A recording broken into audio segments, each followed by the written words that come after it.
Blah. How are you today? Blah, blah. I hope it's good. Whee! Oh, it's snowing. Never mind. You're not having a good day. Apparently I'm loading.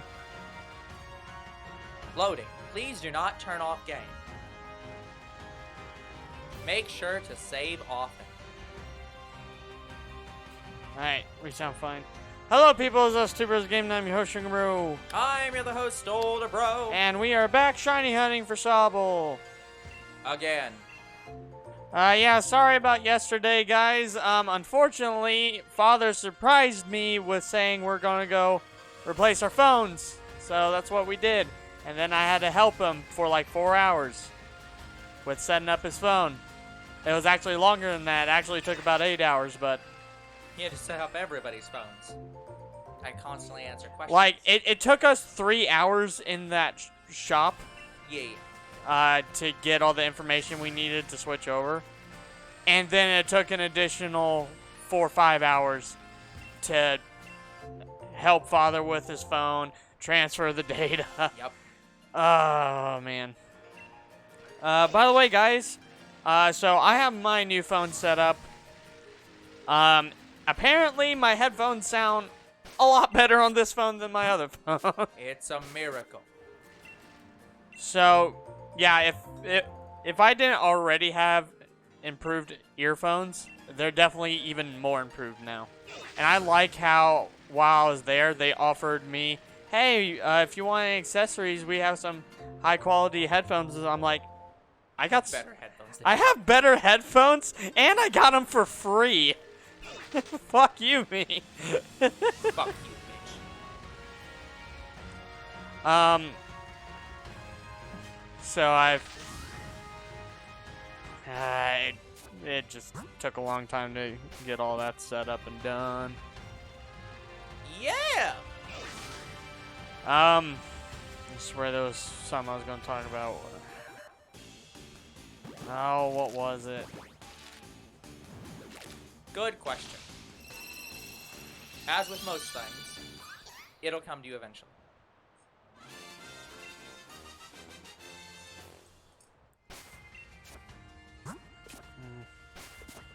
I know it involved the channel.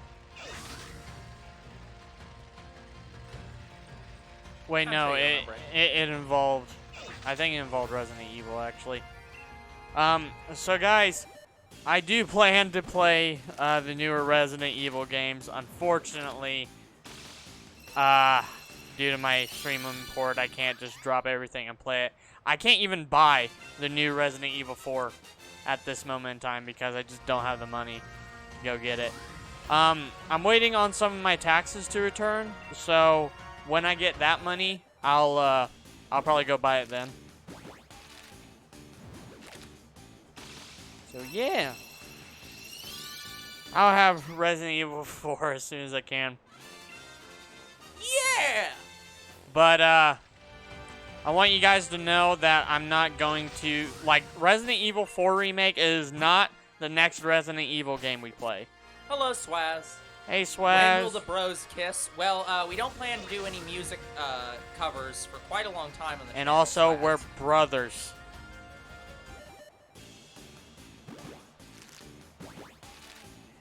Anyway, so I will play Resident Evil 4 after we've played Resident Evil 2, 3, and 8. Hello, Angie. Hello, Angie. Specifically, Angie's goated. Yeah, because we started with Resident Evil 7, and that's been the only Resident Evil game on the channel. Swaz just be like, I don't see what the problem is.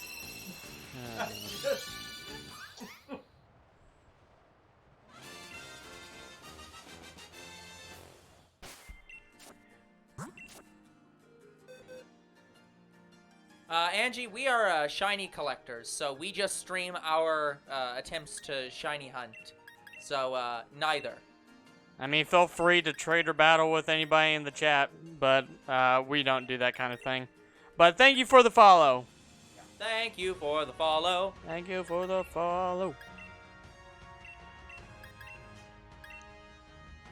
But yeah, I know there's a lot of shiny hunters out there that don't allow like in-chat trades and such like that, but we do. I don't really understand the concept behind that.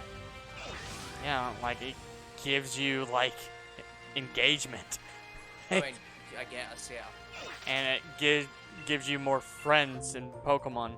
I don't see They downside. spent 50 years to get one shiny. We've never had quite that bad luck, Spaz, but it does feel that way sometimes. I mean, it has been an entire year, and we're still on the starters. And how many wild hunts have we been through? I know we've been through quite a bit. Like, it all started with Rookie D, then Nickit. What was after Nickit? Wait, is Gossifleur after Nickit? Good question. I think Gossifleur was after no, sorry, Snom. Snom. Yeah, Snom and then Snom, then Gossifleur. We had 2 wild hunts where we went for a Pokemon that only evolved once. Like, so, that's funny. We don't know what we're wild hunting yet, but I know what I'm egg hunting yet, so I'm not going to take any requests for egg hunting. But I'll take requests for wild hunting.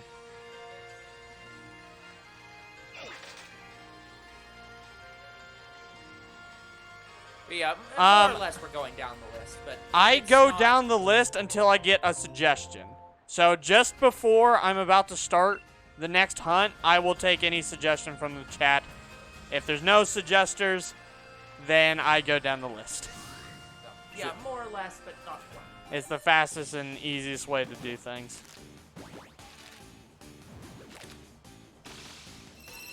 But anyways, this is our 3rd Sobble that we need. I have no idea how we're here now. Because, again, I expected each of these Sobbles to go over 6,000 encounters. At least the second one was 1,000. But our first one, that shocked me. We got in 600 eggs. Yeah, Younger Bro continues to assume that the egg hunting is going to be, like, extremely terrible. But keeps being too lucky. Wrong.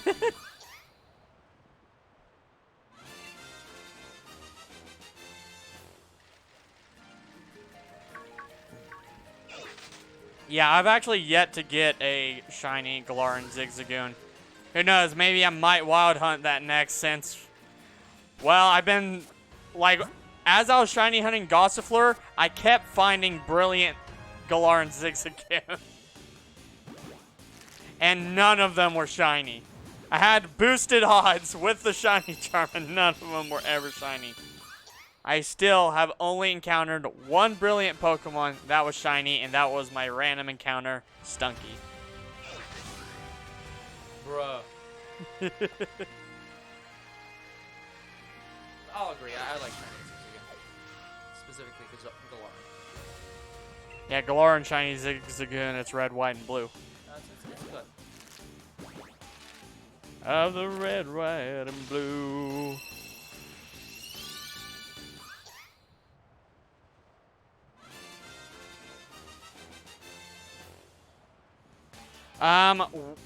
When the Pokemon, okay, on the body, on Stunky's body, where the purple is, it's red. So instead of a purple Stunky, it's red. Same with Skuntank, because off camera, I random encountered a shiny Stunky while playing through Arceus. So I also have Skuntank. America! Fuck yeah!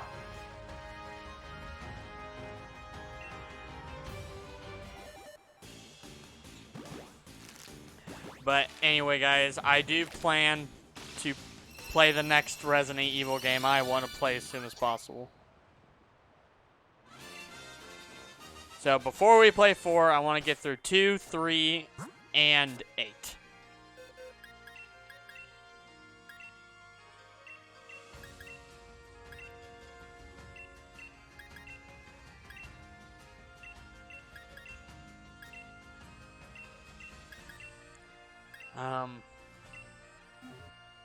Dang it, what was... There was other things I was going to talk about. Oh, right. Yeah. So, right now I have a mobile game that you can't really save the save data for. So that game might get discontinued depending on if the developers log me back in or not. They've done it once. Younger bro keeps doing these series and then keeps being like, well, but I changed phones. Now, can't log back in. It's always the same game, too. It's never any other game because I properly saved them. Because, you know, they connect to Google Play. But this is one of the only games that connects to nothing. And the only way to save the progress is by a third-party mean. Like... yeah, I don't know what to tell you, man. I almost want to go to the developers and say... freaking have a way to save. Like, and the only thing I can think of that they can do is you have to be VIP in order to save your game, yada yada. You know, I just realized that I made it look like we're doing a shiny hunt in the Two Bros Game Night is Coming Online image. Why is that? Because it looks like the, like, hatching screen. Oh, it kind of does. Just like, oh. Yeah, it does. I mean, I guess I could just steal the shiny hunting screen, but, like, that was completely accidental. Maybe we can upgrade, like, a, I don't know, some kind of effect where the screen is, like, popping out of the TV. No! Like stream lights or something.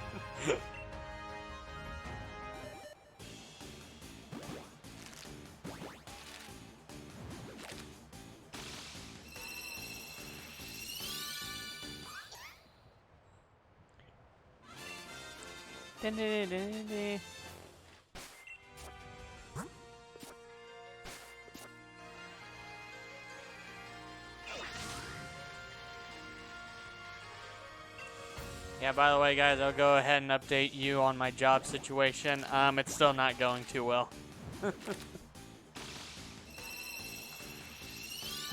Like it's no surprise from anyone.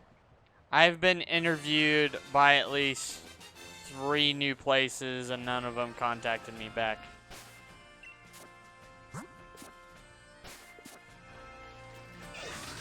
Oh, so I might have to go back to my original job. I'm thinking about it. I'm not there yet, but... He's not desperate enough.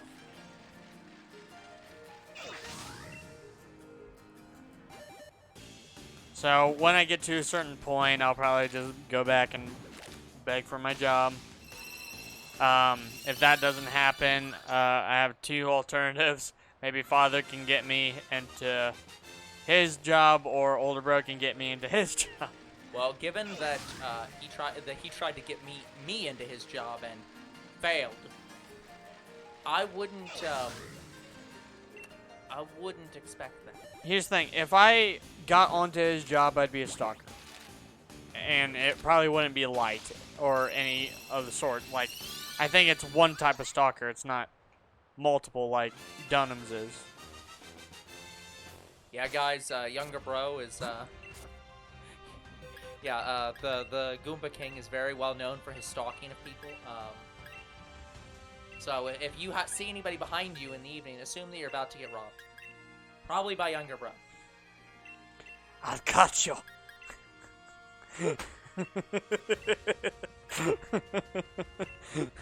Give me money. See, he's already got it down. Might need to be a little bit more threatening. I'm wanted in 3 states. Cause I can't stop cutting. He's wanted, dead or alive. I think it's just dead at this point. No, they never want you just dead. Yeah, cause if they kill me, they'll never know where I hid the bodies.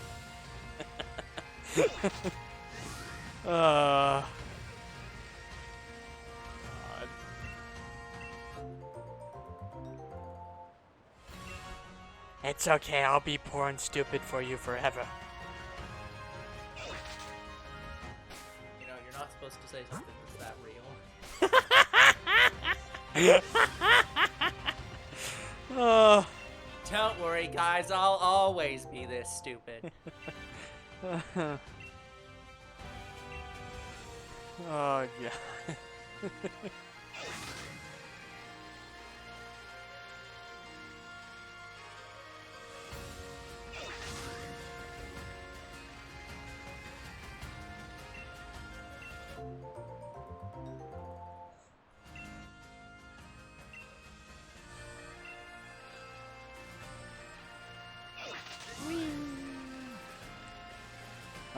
Anyway, besides Resident Evil 7, I was also excited for Cereza and the, was it the Lost Demon? Last Demon? The prequel. Something like that. I'm also probably not gonna get that for a while. That one I can wait on.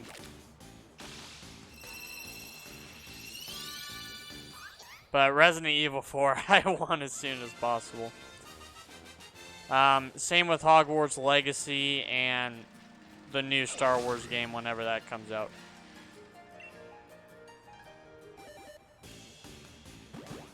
Also, guys, we should be doing another Pokemon card video soon. I'm just waiting for a certain box to release because I pre-ordered 2 of them. And once they get sent to me, once I get them, we'll record that video then. But I think they're supposed to come out soon. I can't remember if they're releasing... I don't think it's this month because they just released the 10s for Crown Zenith. I think it's whatever they're releasing next is what I'm waiting on. And I think they release in May. So expect a Pokemon card video around May. And then you ain't getting one until I get a job. Because Father refuses to buy me any Pokemon cards. How dare he make a completely logical decision? I think it's because it was pretty much the only thing I ever asked for. How dare he make a completely logical decision? And he thought by not buying me cards, I won't ever want them again. Showed him! You fool!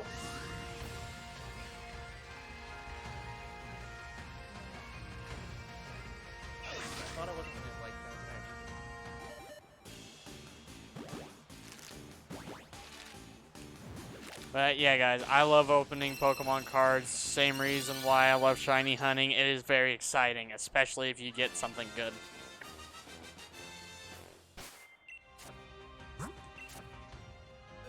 Yeah, I just realized that I already had an image for this thing. Yeah. I completely forgot about it.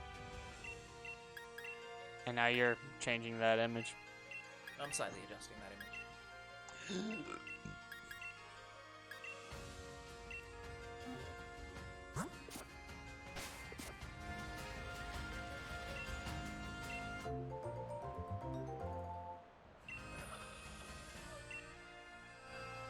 Yeah, guys, so Older Bro, he's working on some of our important channel stuff for this year, as we're shiny hunting. Hopefully he'll get more into videos after this. I think I've been about the same level of into the video as normal, thank you. I'm just saying your eyes won't be glued to working on our special Two Bros Game Night things for this year. That is true.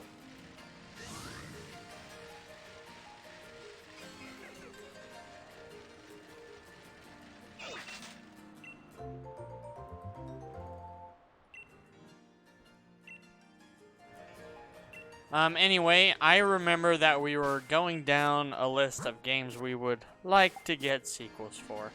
So let me pull up my list. As I recall, I never actually got around to the streams. You Can't remember. Plus, you're working on something right now. That is true.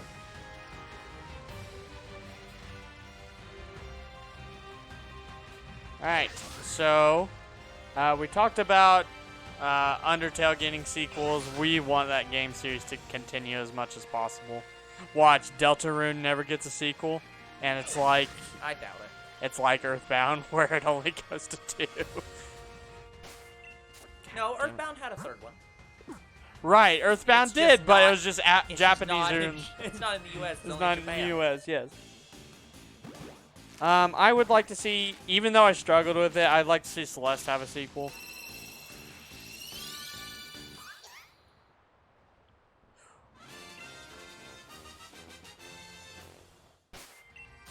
Do you think Celeste would get a sequel? I think they plan to make a new game, but I don't know if it's gonna get a sequel itself. So, unsure. I would love to see Honey Pop 3 come out, triple date. I'm pretty sure that at some point the developer will go to jail if he keeps adding more girls. But no, yeah, it was an interesting game series. I enjoyed it. But it's literally just Candy Crush where it has here's the problem. If any other game company did it, people would lambast them because it's just Candy Crush, but you get to see anime girls. I suppose. I would... And this developer's like, no, it's Candy Crush where you get to see anime girls, and there's a plot. I would like to see Friday the 13th get a sequel. Yeah, good luck with that one. The only problem with Friday the 13th was it was a Dead by Daylight clone.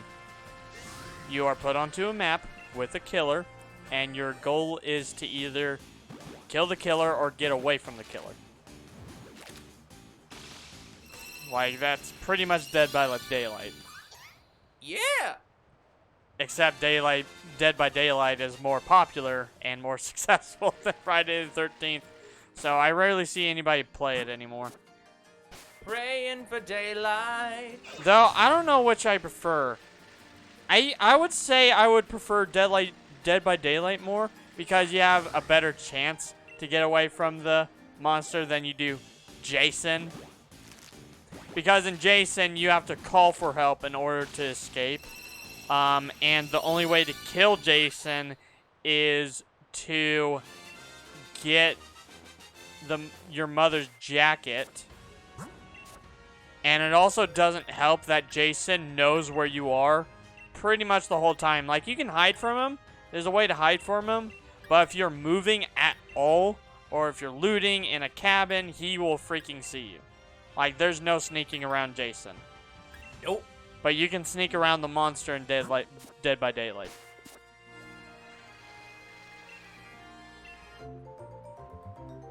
I think up to a certain point, I think there are ways you can see people that are hiding in Dead by Daylight. Because normally when you hide, you're not supposed to be able to be seen.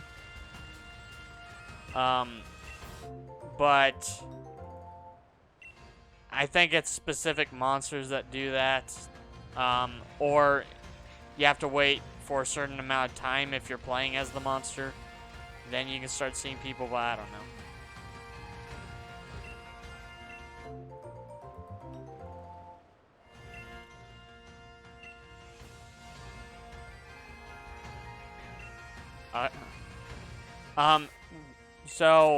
Besides Friday the 13th, we're not getting a Friday the 13th sequel, but we're getting something close to that. We're getting a Texas Chainsaw video game. And I think Jason's gonna be in it. He was at least in the demo. Yeah. But I don't know if he's fully in the game or if they just had him for the demo.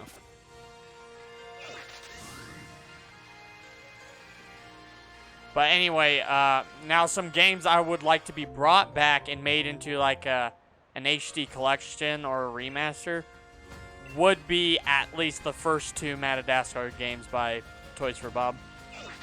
I would love to play those two games on the PS5 as like an HD remaster. But I know I'll never get it. Okay, I say never, but again, we have had technically one movie game that got a remaster, and that was Battle for Bikini Bottom. But but it wasn't based off of a movie or anything like that, but it's the closest thing we have. Like, it was based off of a show. Okay, yeah, I just looked through it. I definitely did go over these things, so. Okay. But yeah, HD remaster of the first two Madagascar games made by Toys for Bob. That would be amazing. I'm gonna continue waiting for the Star Force remasters. Okay, let's talk about Minecraft to True Love here. Minecraft to True Love, I had no idea, but they've had several sequels. Unfortunately. And I think they're all by the same developer. I think they're... Unfortunately. Last time I checked, they were up to 7. And the only 2 I know that I like are at least 1 and 2. And 2, there's multiple routes. The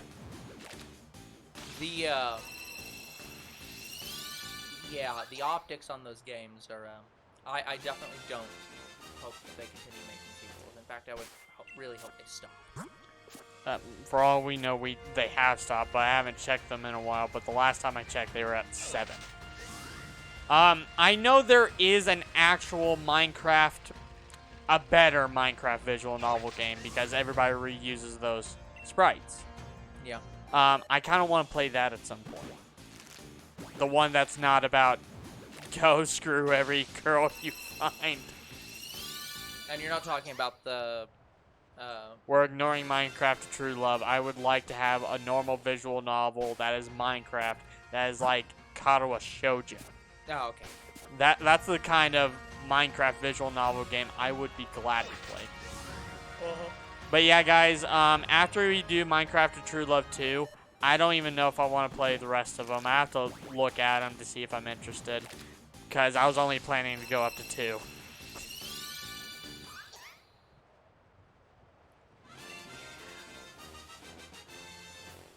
Like, it was good for its time, but there's just been better things have come out. So, like, the whole point of Minecraft to True Love was it was a joke. And the author knew it was a joke, so he was like, you know what? You're trying to play a romance visual novel. I'm not necessarily going to give you that. But when I do, it's going to be 100% in depth. Yeah. But anyways, yeah, I know Call of Duty Black Ops has had several sequels. I think they're up to 4, 5. Yeah, we played Twilight Princess HD, right? We didn't play the original. We played HD. Okay. I was looking at the finished games list and realized that we played Twilight Princess and not HD. So I was like, oh, hold on.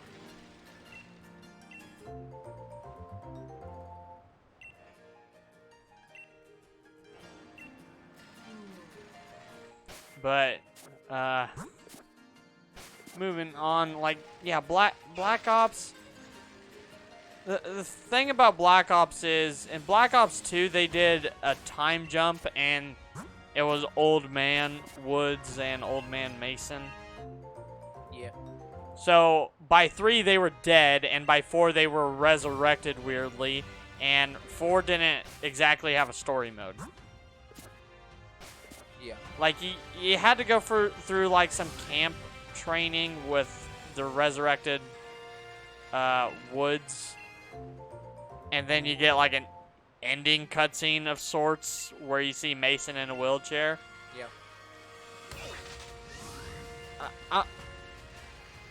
They did not really do...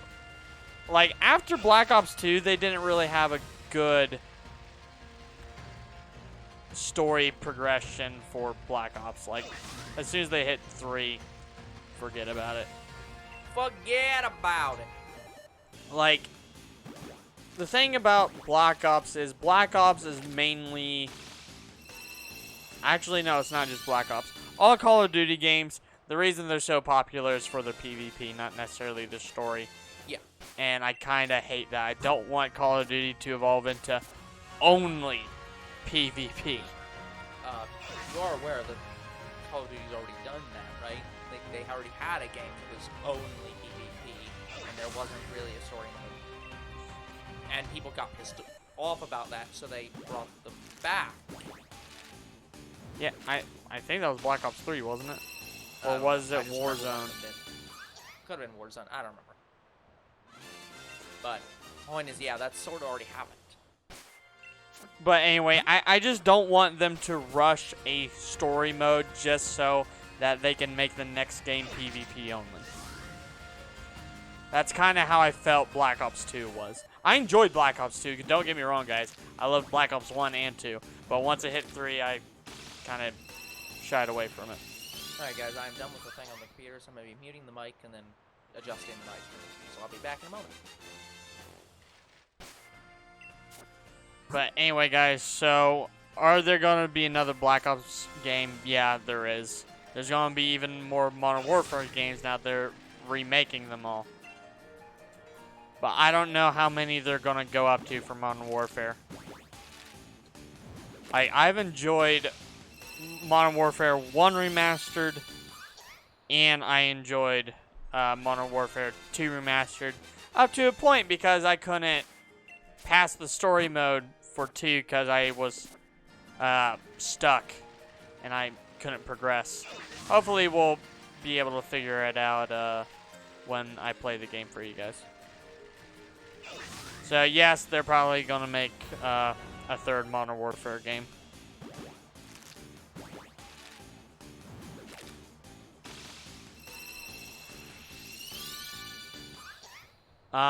In terms of Cabela's, I want to see a continuation of Big Game Hunter.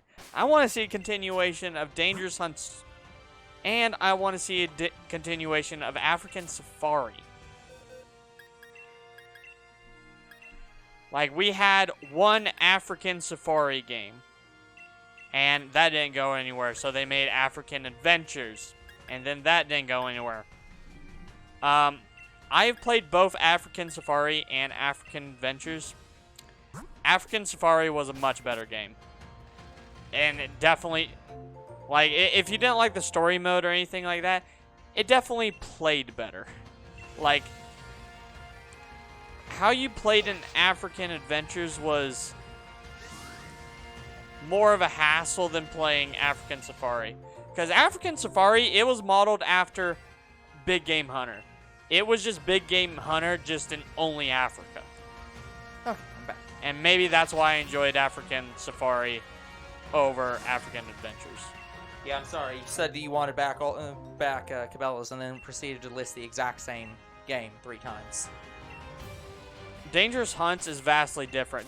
Yeah, I know. But Dangerous Hunts, it is not a hunting game. Like, you shoot animals, but it's not like you get a trophy room and you see all the animals you killed. Mm-hmm. That's Big Game Hunter and African Safari. Yeah. Cabela's is Resident Evil, but with real animals. Yeah. I'll say I don't think you're ever going to get those back, because I think that company has basically done away with, like, making more video games. No.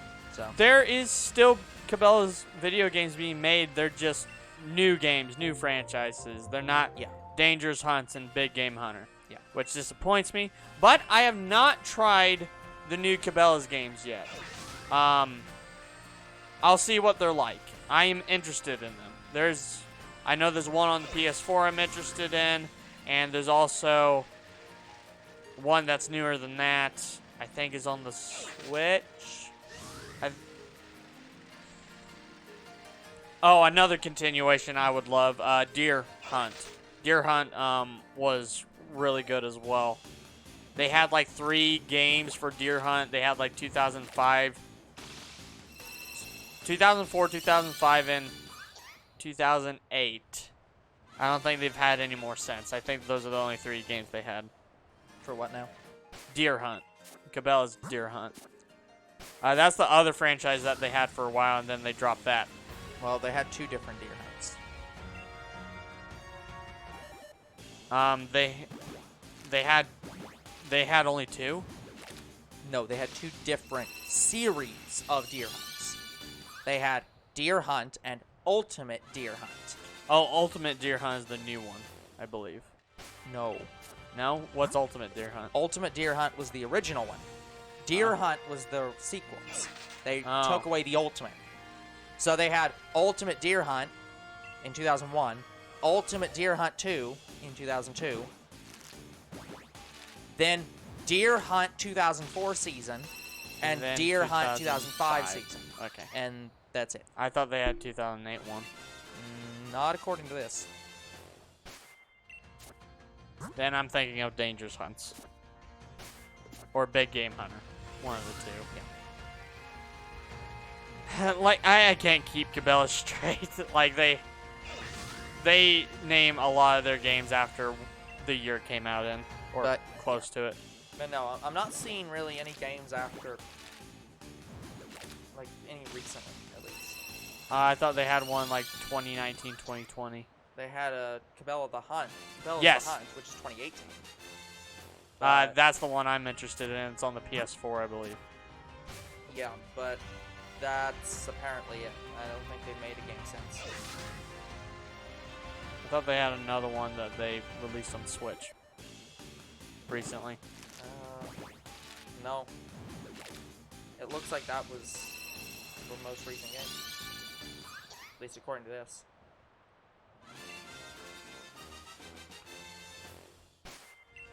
Alright. Well, then I would like to see Cabela's keep making games. I know that the Hunter Call of the Wild is the other company that's making hunting games right now. And guys, it is really good. Like, it's probably some of the most realistic hunting I've ever seen. But Cabela's was really good with story in Dangerous Hunts, and was actually fairly decent in hunting and Big Game Hunter. That's why I enjoyed both of those series. So I would like to see a continuation of Cabela's games, but I think because of legal reasons, they can't make another game for a while. And the earliest we could see new games is like 2025 or something.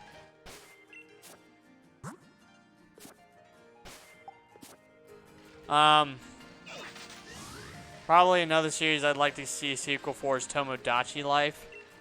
But we technically got something else. We got Miitopia. But Miitopia, you didn't really date anybody. You just kind of bonded with them. And that's the closest you get to dating.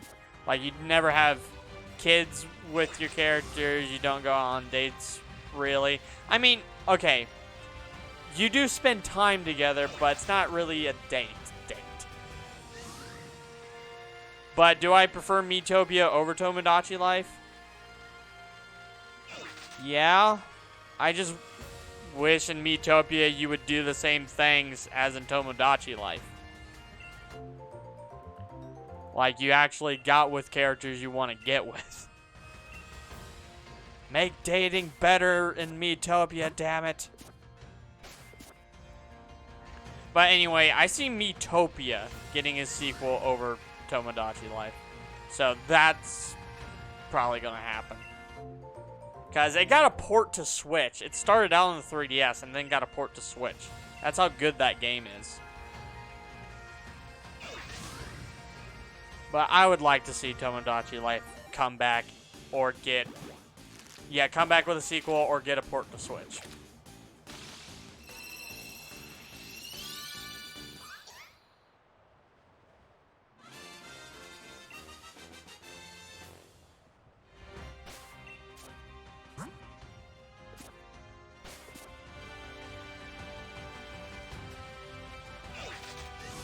Yeah, I don't know if we're ever going to get an Operation Genesis 2. The best we got is Jurassic World Evolution, so that might as well be Operation Genesis 2. So, technically, I already got it. Yeah. But yeah, I don't think there's been a single game that's come out since they got bought by Bass Pro Shops. So... I know Bass Pro Shop has games. Are they making anything new right now? I've heard of. Like, the last game I knew of was like a 2012 Wii game. That was fishing. Like Bass Fishing or Bass Saga or something like that. Bass Pro Saga.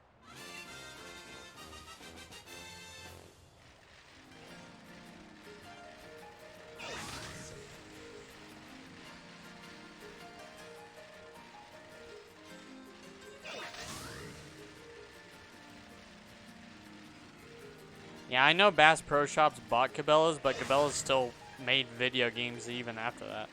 No. That's what I'm saying. They didn't. They didn't? They announced that they were planning to buy them in 2016. The FTC authorized the purchase in 2017. The last Cabela's game was in 2018, which was probably the last game they were working on during the merging process. And not a single thing has come out since then. Or even been announced. So, I don't think that division of the company may have been completely closed. That's sad as so.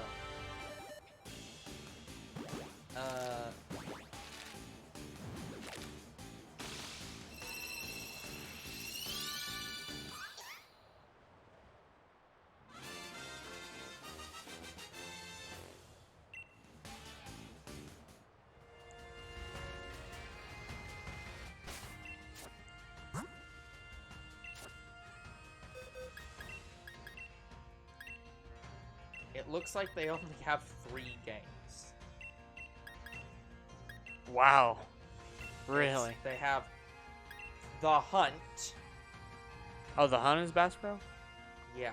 Well, it's Cabela's The Hunt, but it's listed on Bass Pro's site. So. Oh. So, and that's literally one of the games. It's like you get like a gun toy as part of the thing. So that was a thing. That was in. Looks like it's unclear because the page has copyright of like 2020, but that's for the company that made the game, I think, Planet Entertainment.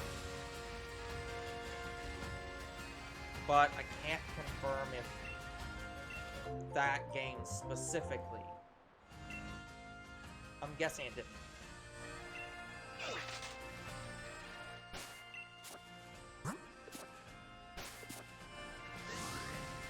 Let me look up Planet.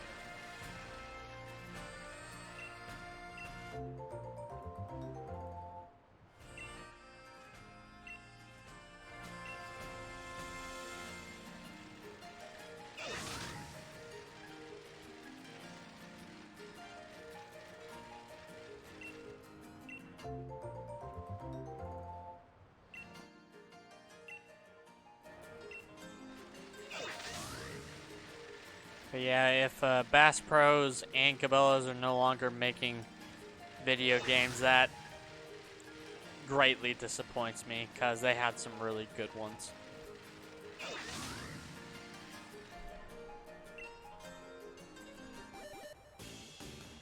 So eventually I'll play all the Cabela's games for the channel as much as I can.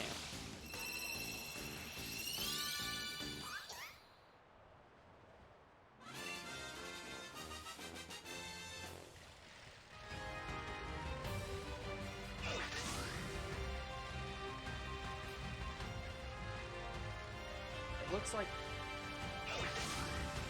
What the? So there's a.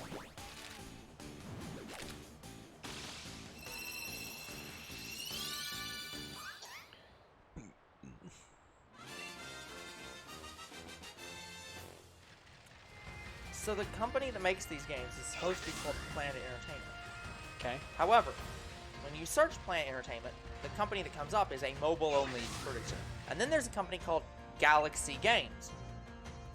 And they list all the games for Bass Pro on their site with Planet Entertainment's logo. That's so weird. So there are some Cabela's mobile games. There's one I do plan to play, and it's fairly decent. Yeah, and the Planet Entertainment that's mobile company is a completely different logo than the one that's.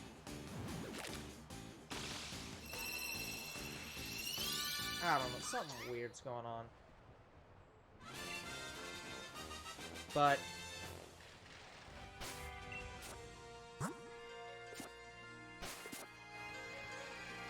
Yeah, so I cannot confirm any information. Alright.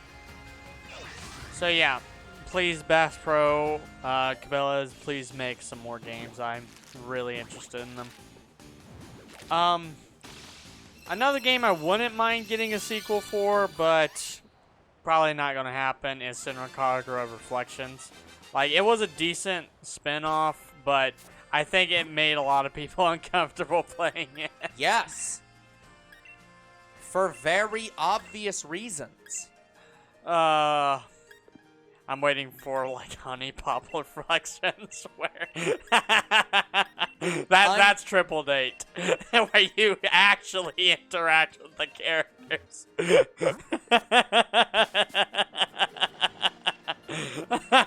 I joke, but that could happen.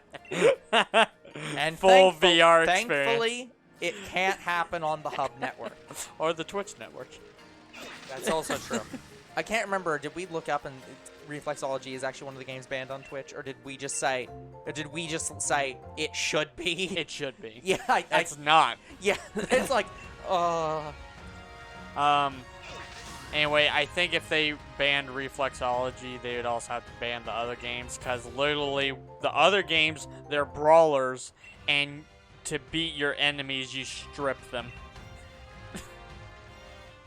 Like, it is like fully damaged clothes, except when they get down to their underwear. Mm-hmm. Once they're in their underwear, they're on their final stage, and then you just keep hitting them till you win.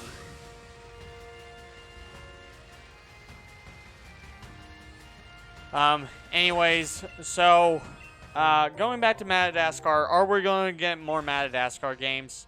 If we do, it's going to be the Penguins. But there is a Penguins of Madagascar video game, but it is by the same developers who made Madagascar 3, the video game. But I don't know too much about it. I don't know if it's good or not, so we have it planned to be played, because there's not really any other Madagascar games out there that are big enough. I mean, there's a couple Penguins of Madagascar video games, but there's no, like...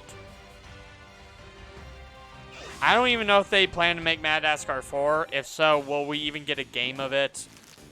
Movie video games is pretty much a dying breed. I rarely see any new ones. Closest we got right now is Cosmic Shake.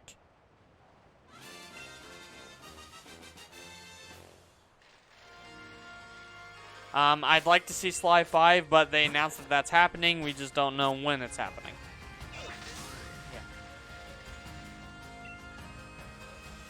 Yeah. I would have loved to have an actual direct sequel to Crash Tag Team Racing. That was a very, very good game. I would also like to see a sequel to Crash of the Titans. Like a direct sequel to that, where you play a continuation from Crash of the Titans. But pretty much all of the Crash games are in the same universe, except for the Crash and Spyro crosses and Skylanders. But pretty much all of the main Crash games are in the same universe. But I can't confirm that. Yeah. Obvious, I've talked about, I want to see Merged Soul Suspect 2. I'd like to see that. Yeah, I don't think you're getting that one. Unlikely. I would like to see Spider-Man Friend or Foe 2. Very unlikely. And Spider-Man Web of Shadows 2. Very unlikely as well. There are several really, really good Spider-Man games that deserve sequels, but they're not going to get them because they're overshadowed by Spider-Man 2018. Maybe. Like, Spider-Man 2018 kind of defined the Spider-Man games. Before that, it was the Sam Raimi games that played anything similar to Spider-Man 2018. Yeah. So, yeah, I would like to see the Spider-Man developers just make all the Marvel games from now on because they do so fucking well. And they're making a Wolverine series. They announced that a while ago, and they haven't said anything since. We got one little trailer for it. We haven't seen gameplay or any new footage since. They announced it in like 2020. Yeah. So they're making sure that game is going to be good. Right now, they're working on Marvel Spider-Man 2, and that's going to release before Wolverine. Yep. I guess I need to go get something to drink. I'll be right back.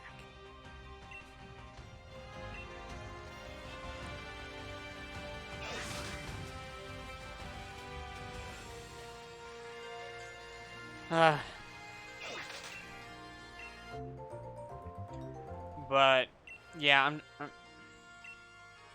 I think there was also a game called Spider-Man Shattered Dimensions.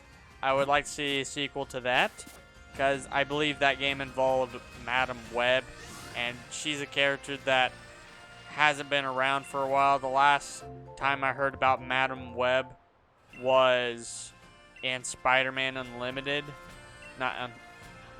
Yeah, Spider-Man Unlimited, but after that, it was Ultimate Spider-Man on Disney. And then I know Older Bro talked about how Madam Web is getting her own series from Fox. I don't know. Sorry, not Fox. Sony. But I don't know what's going to happen with Sony and the Spider-Man series. I don't know what they're doing with the Vulture. All we know is the Vulture is no longer in the 616 universe. So what the fuck is going on with Spider-Man? Only time will tell. But honestly, I would like to see Spider-Man Unlimited, the mobile video game. If we don't get one back from being delisted, then I want to see a sequel. I want somebody to make a sequel to Spider-Man Unlimited. Please. It was a beautiful game. It did not deserve to get delisted. Neither did Dragalia Lost. Yeah, feel free to let me know, guys. Has any mobile game that has been delisted ever come back? In fact, I want to look that up.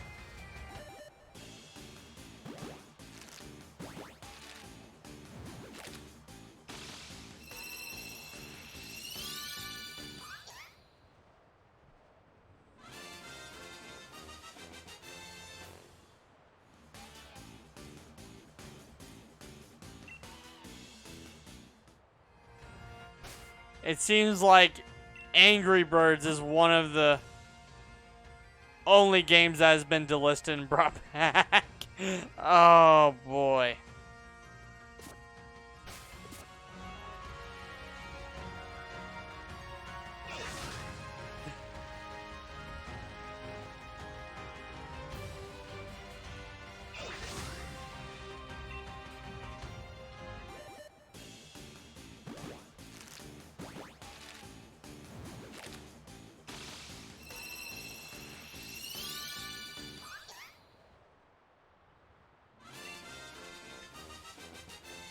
So, yeah, Angry Birds got delisted apparently and brought back.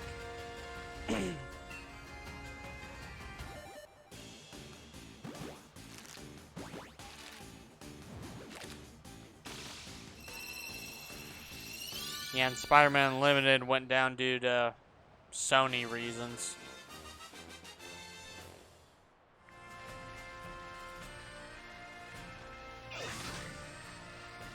Actually, I was going to say that the Spider-Man game probably went down to Marvel reasons.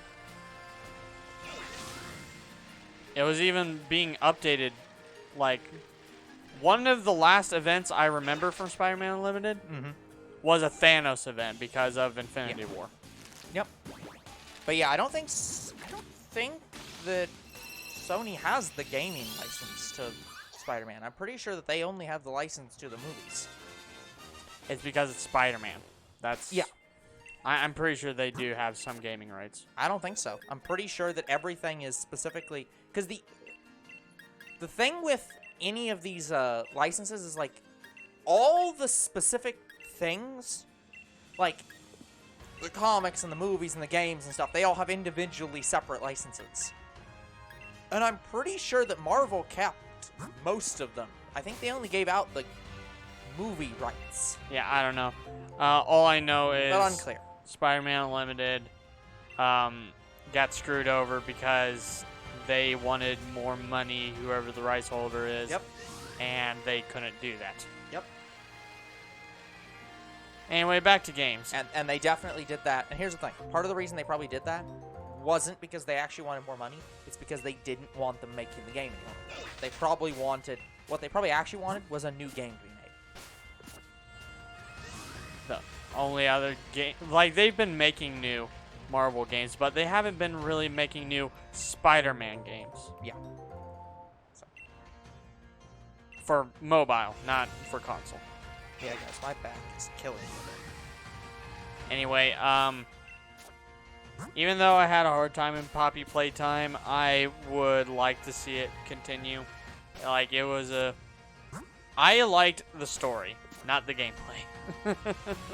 So I think the developer deserves to continue the story. I mean, Poppy Playtime gave me a very similar vibe to Bendy. Bendy, or I was... Yeah. Yeah, I wouldn't say... I know people are going to say, oh, but it's FNAF. And it's like, but it kind of isn't. FNAF isn't really that kind of game. FNAF is more about... Like, yeah, literally Poppy Playtime and Bendy, you are literally going through seemingly an abandoned, yeah, you're going like, through, amusement park. Yeah, like, Bendy is an adventure game. And you're running from... Well, you're running from stuffed animals in one game, which has a mascot. And then in another game, you're running from animated characters with a mascot. So I'd say they're similar games. Yeah, because FNAF isn't really an adventure game. It's literally just about the room. And, like, you don't really explore the buildings. Like, Closest you do to explore is you look at different views from your cameras. Yeah, it's not really about that. See, I really would not compare them. But yeah, even though I had a hard time in Poppy Playtime, I think it deserves to continue just as much as Bendy. Yep. I would like to see Dino Thunder come back for a video game. I'd like a sequel or an HD remaster, one of the two. Would love that.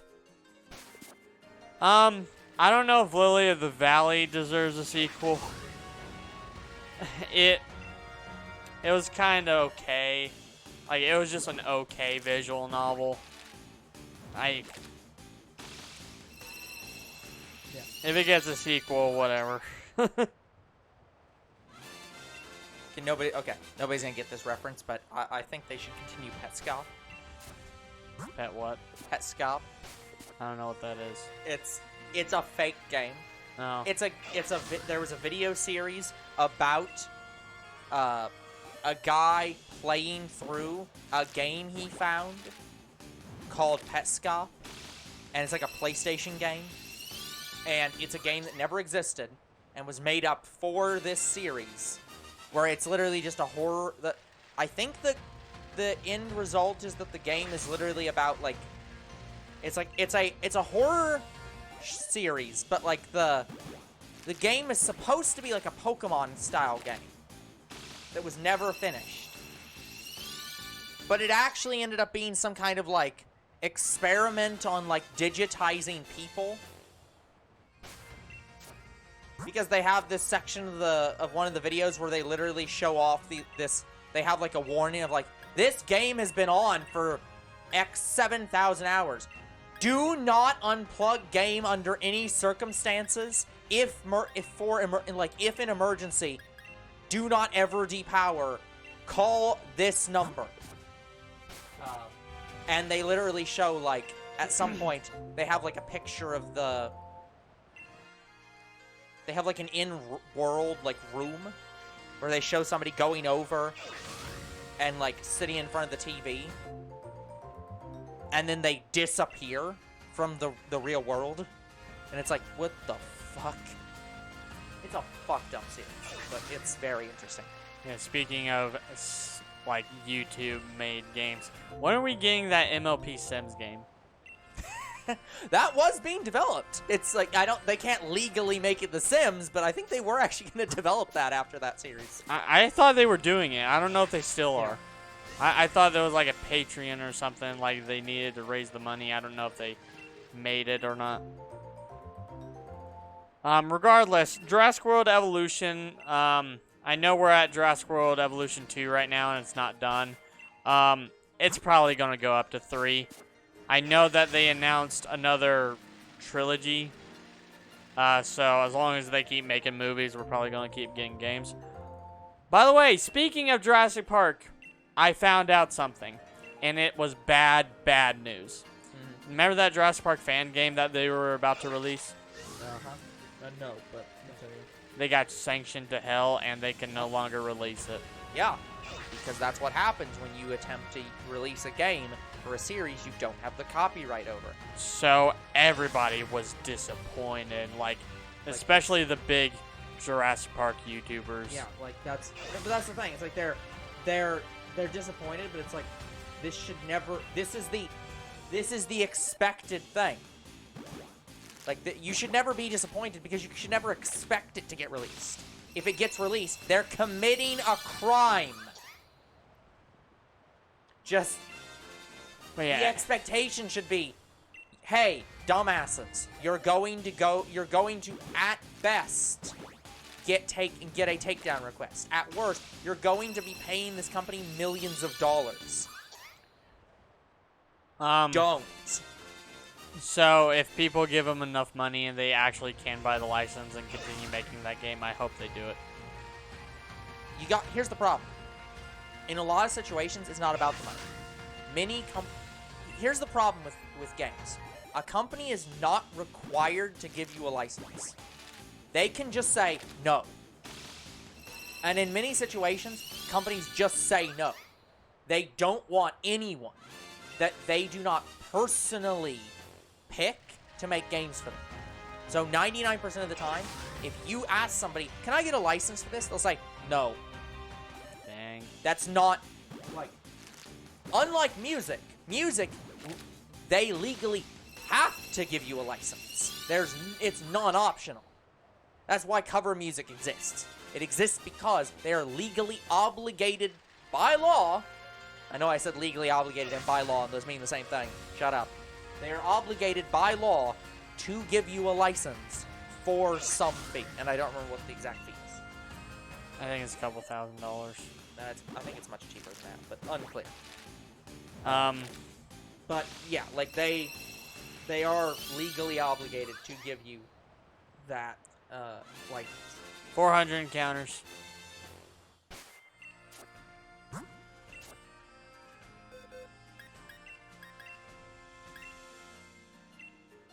I would like to see Lego Jurassic World get a sequel, especially with the new movies. Everybody thought they were going to release a new Lego Jurassic World game when Fallen Kingdom went out.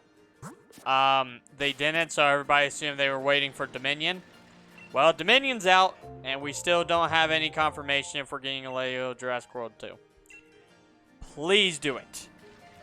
Please be like the next big Lego game. Not this racing game series.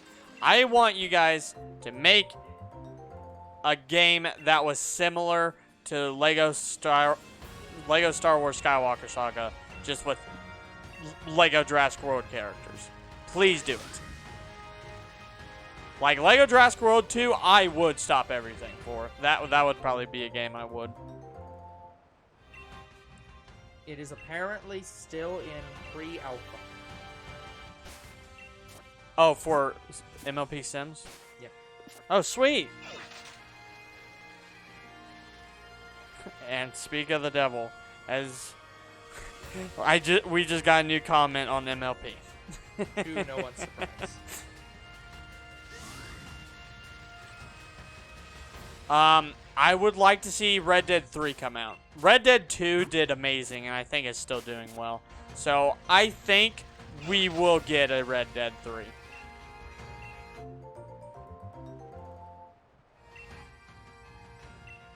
I would like to get a Far Cry Primal 2, but apparently not a lot of people liked it. But I don't know if that's Zero talking.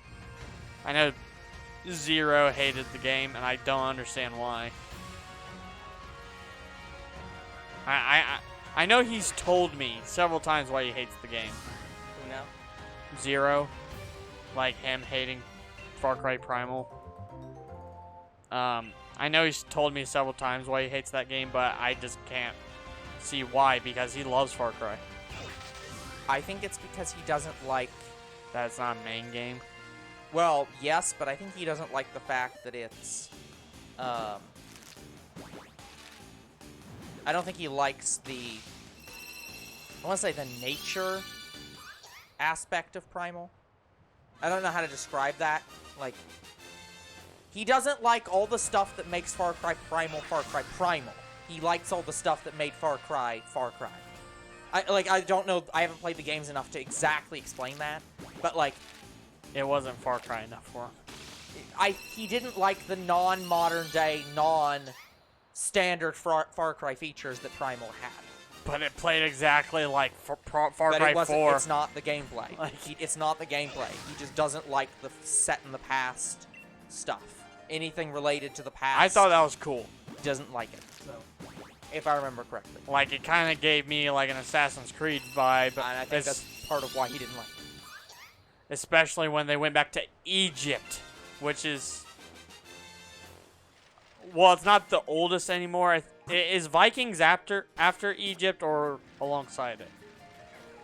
I don't know, man. Because I know after Assassin's Creed Origins, they had Assassin's Creed Valhalla, which is Vikings. It's like, I don't know. I don't know enough about the Viking mythology to know, and the specifics of like Egyptian mythology to know exactly when either of those two games took place. But yeah, I know we're going to get more Far Cry games. I have no doubt about that. But I want to see a direct sequel to Far Cry Primal. Kill la Kill. Not that game. Just should not make another game. Not that game. If another studio wants to try their hand at making a Kill la Kill game, go for it. Just don't do what Kill la Kill If did. Just no. We're probably going to get more Hatsune Miku games, but I specifically want Hatsune Miku Project Mirai DX to get a sequel.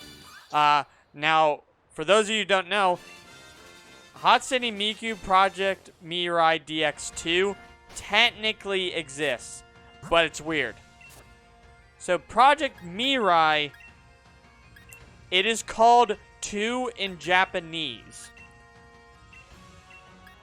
And it's not a sequel to anything.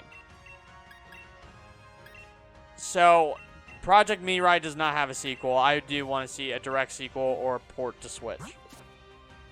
Well, no, we found out it does have a sequel because they released 1 in Japan and released 2 in Japan and then released it in the U.S. as one game. As one game, yes. So we have both 1 and 2 as one game.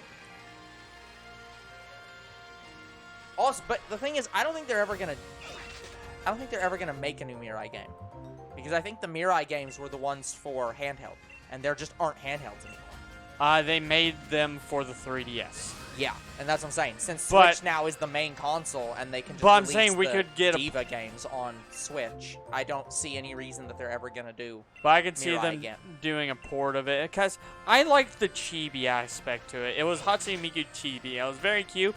Yeah. And it was some of the easiest games in Hatsune Miku's series. Yeah, which also might be a reason they don't continue it. Like, I felt like I could perfect on excellent. And there was well, they didn't call him excellent. They, whatever. Sorry, extreme. They called him super hard. I felt like I could... Super hard!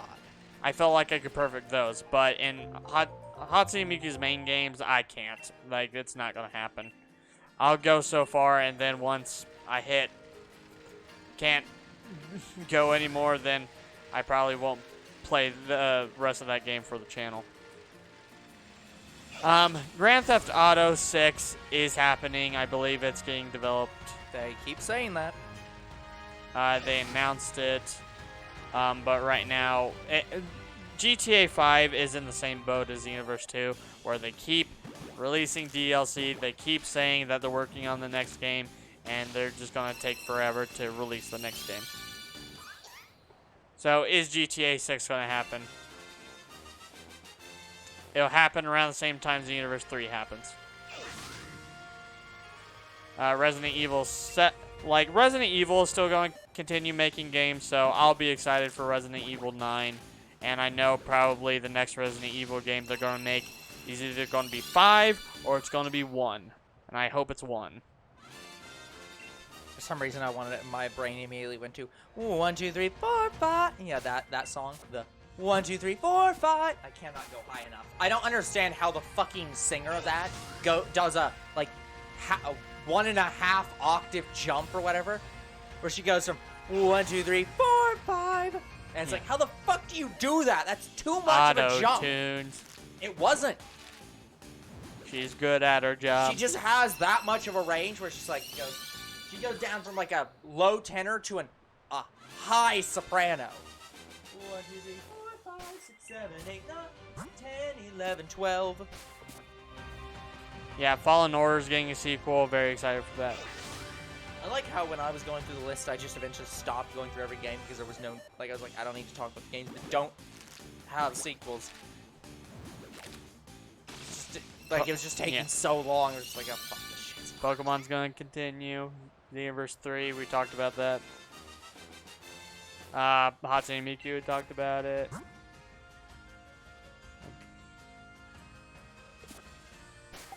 I don't know if we're ever going to get more Rampage. Like, no, that franchise is dead. I think that series is dead. Would I mind a new Rampage, like a Rampage Total Destruction 2? No. I think the game was alright. I think I liked it more as a kid. What made Rampage Total Destruction good was just playing through the same level over and over and just keep eating the same people and destroying the same buildings. I think that's what made it good. God damn it, the fucking camp button. But anyway, I would like to see it continue. But I think I'm more likely to get the arcade games on Switch than getting a sequel to Total Destruction. I would like to have Barnyard. If it doesn't get a sequel, I want also an HD remaster of that game, but I don't think we're getting that.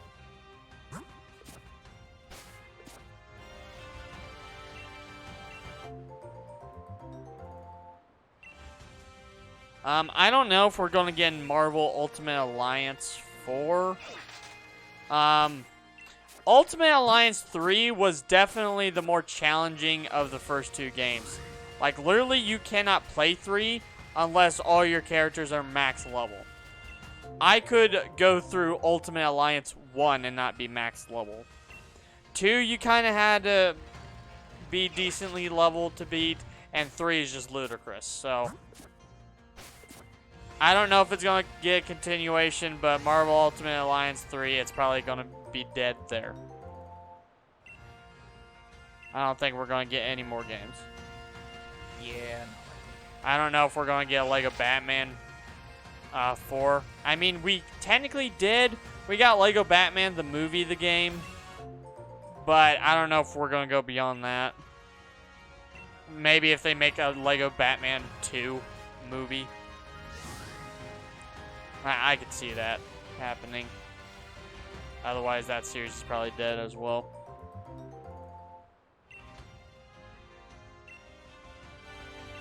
I know Assassin's Creed's probably going to still continue.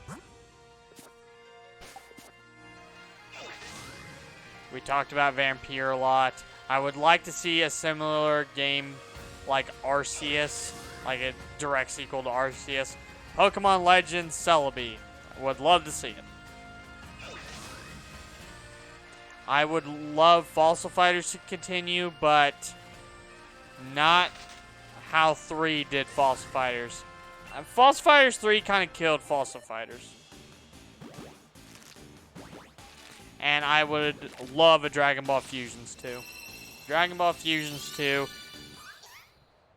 I don't know if we're going to get Dragon Ball Fusions 2, but we might get a port to Switch, and maybe they might add some new content. I don't know. We'll see.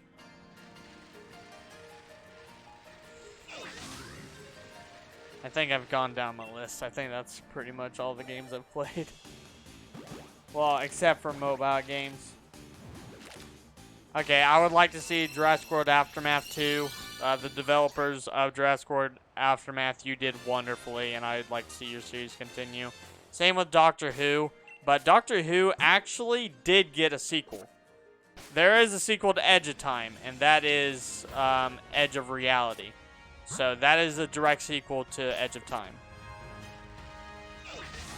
So I'd like to see Edge of whatever 3. So Doctor Who, Edge of Dimensions or something, like a 3rd game.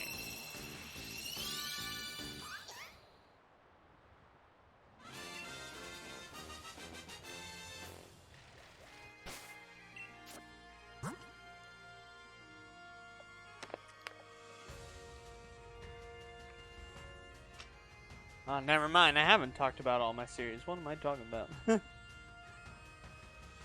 Do you think we'll get a Luigi's Mansion 4? Probably. That's a pretty well-loved series. Yeah, I could see it. I would like to get Star Wars Force Unleashed 3. As soon as they announce they doing Star Wars Force Unleashed 3, that would be a game I would stop everything for. I would like to see Jurassic Park the game get a sequel. The Tall Tale game. I know Tall Tale Batman did, but Tall Tale Batman also didn't get a 3rd game, which, to be fair, they ended at Batman Tall Tale 2. Like, they ended the story. So, there really isn't anything to continue from there. But Jurassic Park, I think you could continue it.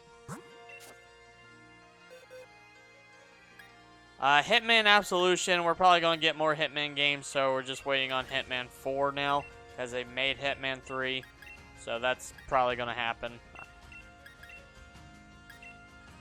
Turok Evolution, Turok got remade, and it kind of died at that remake, so are we going to get a Turok Evolution 2? Probably not.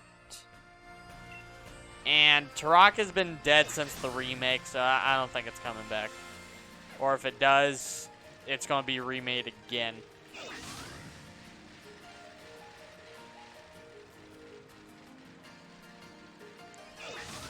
I don't think Run 4 exists. I know they went up to Run 3, but I don't think we're ever going to get Run 4.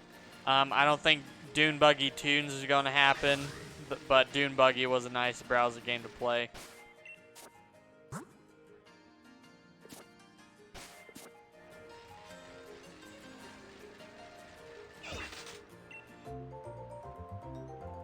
I think Bloons Tower Defense is always going to have new games, so I don't think Bloons Tower Defense is going to die.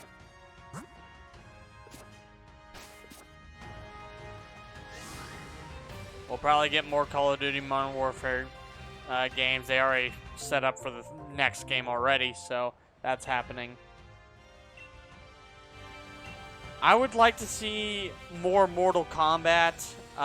The game developers say they're done at 11, but if Mortal Kombat comes back, they're either going to make Mortal Kombat 12 or they're going to restart the timeline again. Like, Mortal Kombat 11 was Mortal Kombat 3. So, will they go to 4, or will they remake the games again, I have no clue, but I could see it happening.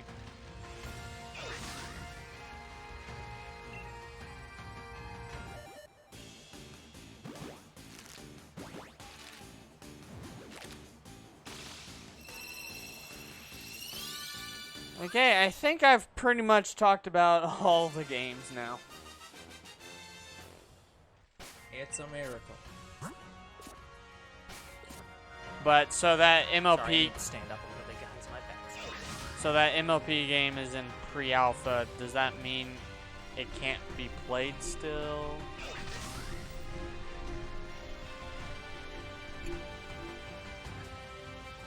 Yes, that means that there is no ability to download it. It is not a game yet. Okay.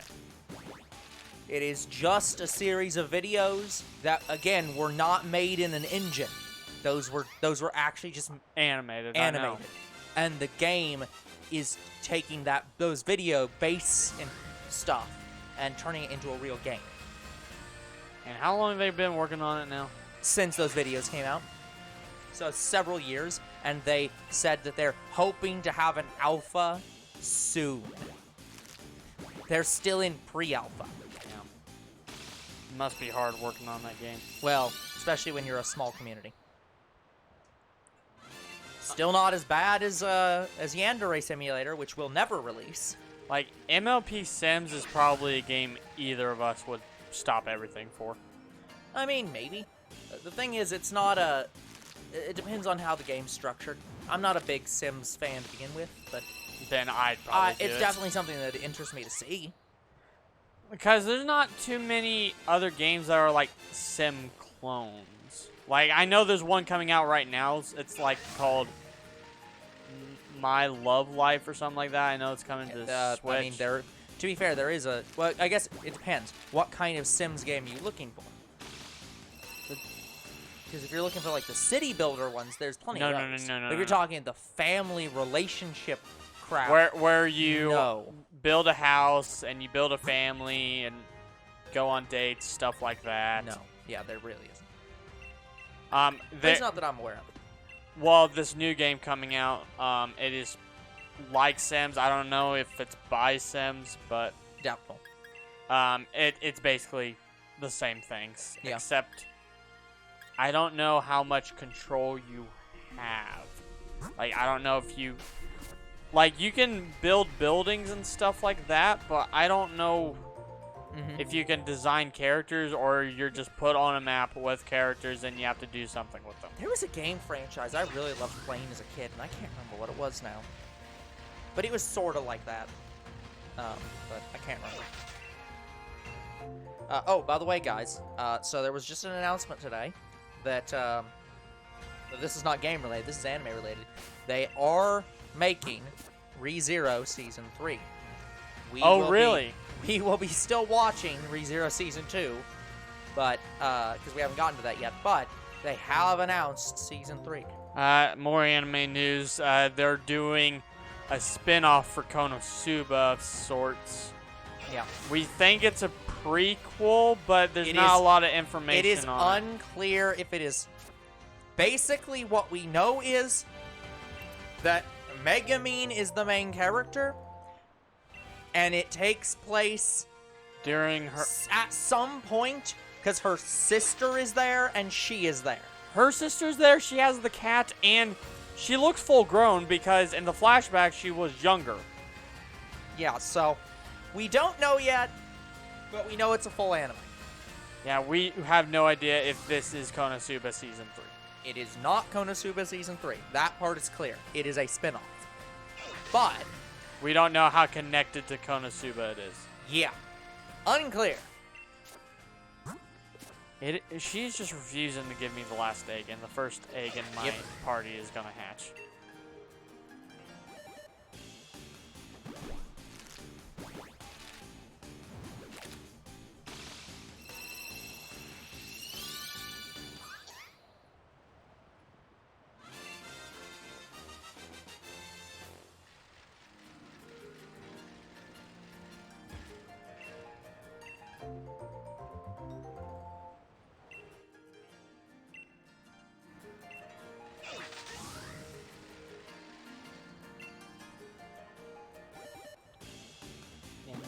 dun, dun, dun, dun, dun, dun.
Dun.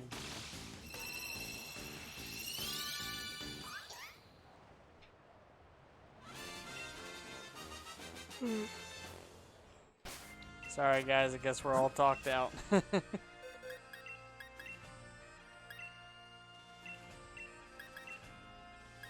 Well, it's not. Yeah, part of it's because I'm doing the stupidly terrible idea of trying to figure out which series were from which years. Oh. Because the thing is that the way I set up our like year end cleanup stuff is that I set up any videos that starting if it's released December 30th, then it's of that year. If it's January 1st, it's the next year. So if a series doesn't finish, we don't do that series. We only do series that we've finished. Yes. And this counts. This also includes videos that this also includes series that we like came back to. But like, so we do any series that we came back to, we obviously do the new videos because Yes. yeah, whatever. But yeah, any series that we're actively still doing. So like in this situation, Three houses. we're doing 3 houses. We did fusions and we did Scarlet and Violet. Yeah. Yeah, it's like 3 houses and fusions and Scarlet and Violet and Maybe Blue Skies. I think Blue Skies came it has to after be a series that. we started in December. Start in December. Or earlier. It's December or earlier. It has to be a series that we were doing episodes for on January 1st. So, yeah, so I'll have to look. Because I'm trying to figure that out.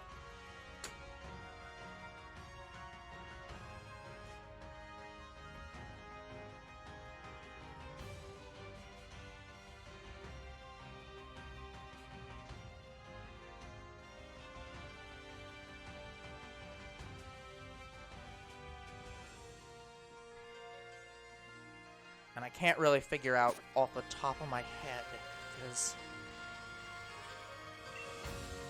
Let me just look at the chain. Year 1 and 2 was iffy. Yeah. Well, because so it's really hard to. it doesn't help that we... It doesn't help how we handle these series. Like, for example, we have... I just tried to start with year... I tried to do year 1 and 2. And I hit the point where we were doing GTA 5.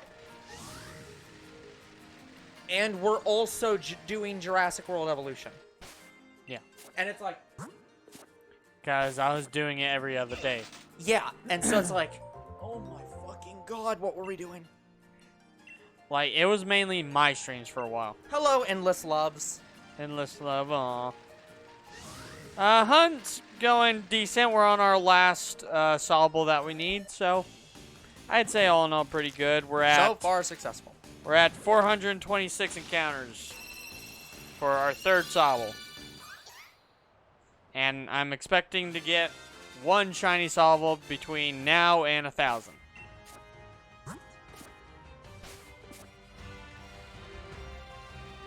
What the hell? Oh boy, I'm going to be dying tonight. What did they do to your pizza? Well, it's not they did anything to my pizza. It was her pizza. She often gets a pizza, then comes back and gives me the rest. And usually that's like 3 to 6 pieces. This is 9. Now you might hear that, guys, and assume that means I'm going to be eating very little and like not be hungry, or and be very hungry afterwards. Oh no. This pizza is specifically a like double or triple thick pizza. So, and to be fair, it's a square cut pizza, so 9 pieces is kind of also confusing. But 9 pieces of this pizza is like, I have to eat half of them and take a break and then come back later and eat the other half. Like, it'll be my before bed snack and then my breakfast. You need to eat your pizza. Never seen a shiny wobble before. Shiny wobble. I mean, Weebles wobble, but they don't fall down. I'm assuming Sobble. So. Shiny Sobble, here, I'll show you Shiny Sobble. We have 2. This is Shiny Sobble, as soon as I get the stats. Yep, there you go. That's our beautiful Shiny Sobble. So, we're looking for another one of those and then evolving it. Because I'm getting all the starters, and this is the last starter I need. But yeah, the reason I was trying to look up all of the series that we did over the last few years is because... You're trying to break them, like you're trying to edit this document better. Yes, but also, more specifically, it's because this year, for your streams, it's listed as Arceus, Evolution 2, and Fossil Fighters for the whole year. Yeah. And it's like, that's not correct. So, I'm like, Oh, I see. Yeah, that... Because again, if my way of counting is, it has to end that year to be on that year. It's like, that can't be right. So I'm trying to figure out They were all very, very long games. It is a pretty good shiny. Like, It's can't disagree. Well, we're glad that you like the shiny. Endless Loves, so I would like, that's not surprising in the slightest.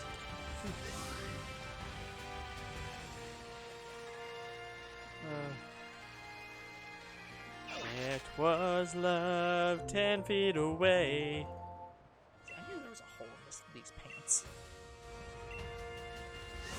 My finger fell into a hole, and I'm like, what the heck is it? This isn't the first time older bros had fingers in holes. I had to. You kind of set me up for it. I set you up for nothing.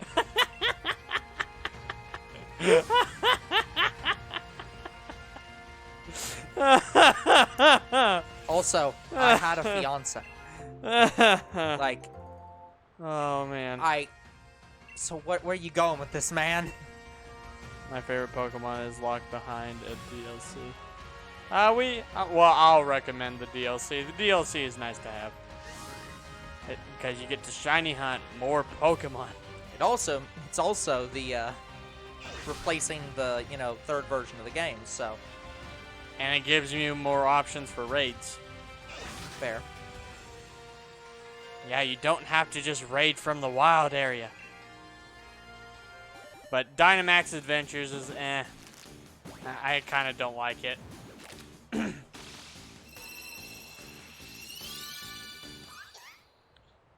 I just want to do one raid at a time, not 3 consecutive raids in a row. Yeah. We don't like Raid Shadow Legends, have we mentioned? What is Raid Shadow Legends? And why don't we play it ever? Because it's banned. It's banned as a mobile series because I never want to play it. The funny thing is, I think the only reason this is really banned is because of all the ads, right? It's just the ads, and everybody who talks about raids say it's the best mobile game when it's so clearly not. As a guy who is... I'm surprised, though. I'm surprised that means you don't play it out of spite and just be like, I'm going to play this game just to show how shit it is. Nope, I am not playing it because I don't want to play it. It is not really a game I want to enjoy or play ever. Yeah. But yes, it is mainly because it was so heavily ad. Like... There's too much ad here! And it's probably the same for League of Legends as well.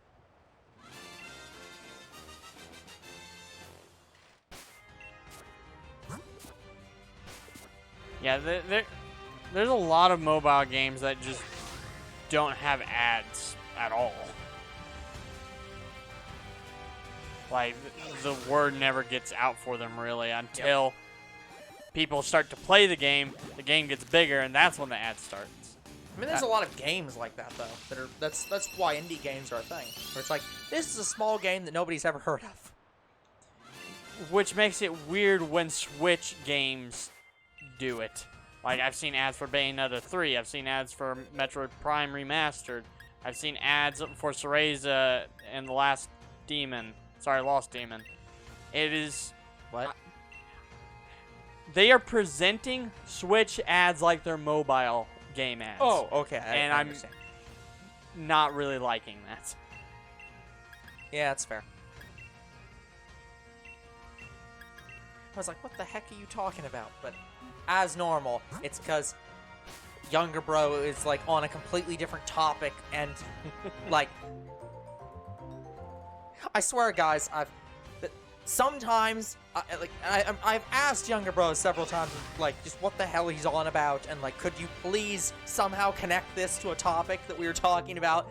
Yeah, and right I just before? did. And sometimes he can. Sometimes I'm like, oh, okay, I understand where you are.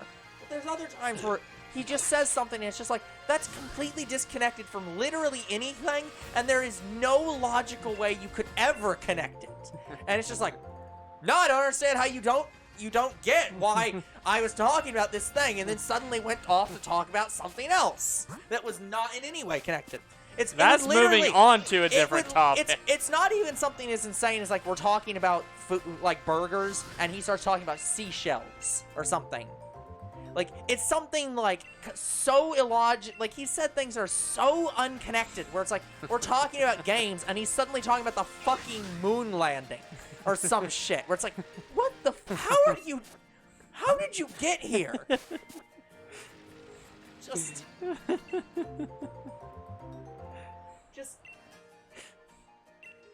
Speaking of video games, did you hear about this new movie coming out? I'm talking about the Mario movie. See that? Yeah, that could be connected. That could have a logical connection. I get that. But there are some things where it's just like, speaking of anime, have you heard about this new fishing pole that just released? Like, that's the kind of, like, what the? We weren't talking about a fishing game. Fishing didn't come up in conversation. We haven't even mentioned it today at all. Where the fuck are you? What?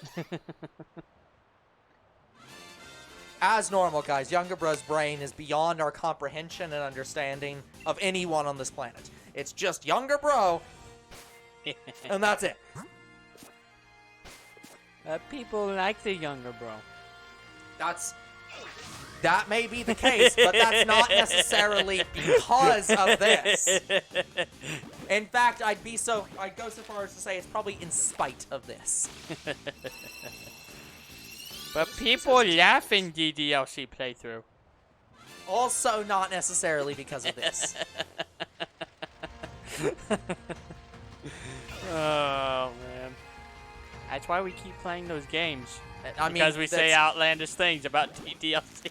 I think that we play those games because they're genuinely enjoyable and we have lots of conversations about those games. Like, then why don't we just play only visual novels? Because that's boring. You're right. That is the main reason, guys. We don't play visual novels. Because we have interests that aren't visual novels.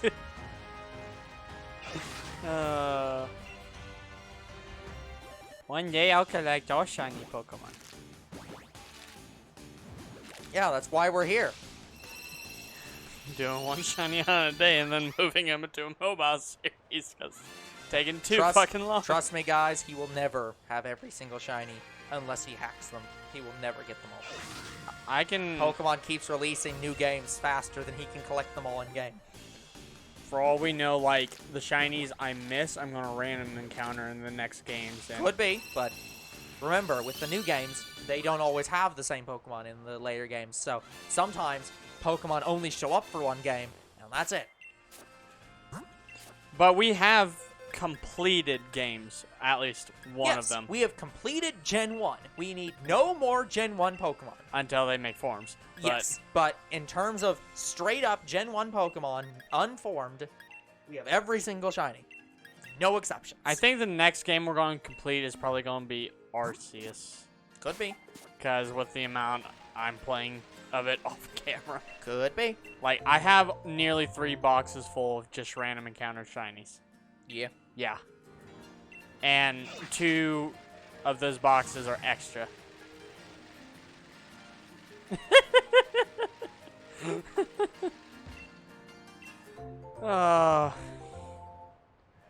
Anyway, I every time I play Arceus, I record the entire time. That way you guys can catch my reactions to every shiny I find. So don't worry, I will release those videos when I can.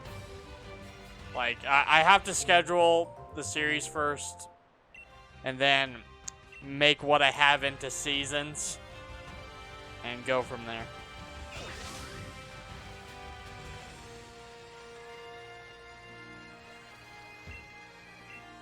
Alright, guys, my stomach's hurting a little bit. I'm gonna go lay down for a moment. I mean, we did have McDonald's. Yeah, guys, McDonald's messed up my stomach earlier. Like, I've not been having a good time, as in I've been having a lot of stomach issues. We thought I was lactose intolerant. I have not updated you on my test results. I did tell you guys that I did get tested for it. So I am not lactose intolerant, which is good. All my labs came back negative, so not lactose intolerant. So it's probably poor dietary habit. I'm trying to try new things, but I'm a very picky eater, so it's hard for me to try new things. Like, I'm one of those people that don't like food touching on any plate.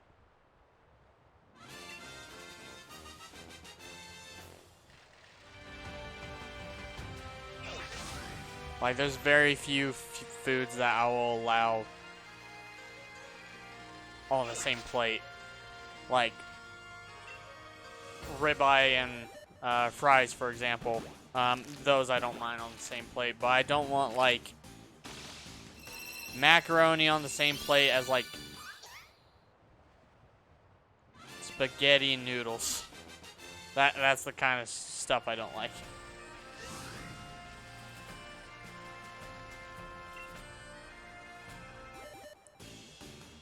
Dun, dun, dun, dun, dun, dun, dun.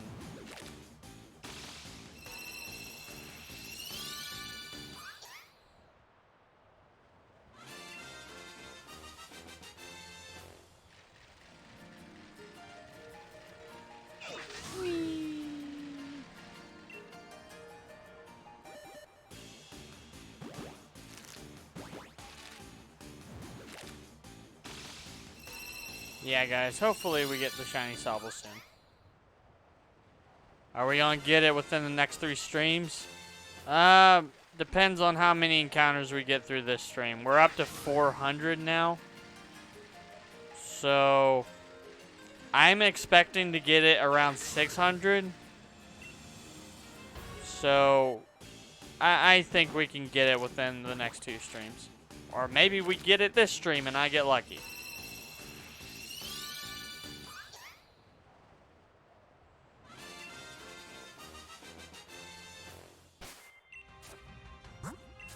Yeah, if we get it, like, within the next batch of eggs, it's faster than the first Sobble hunt we did.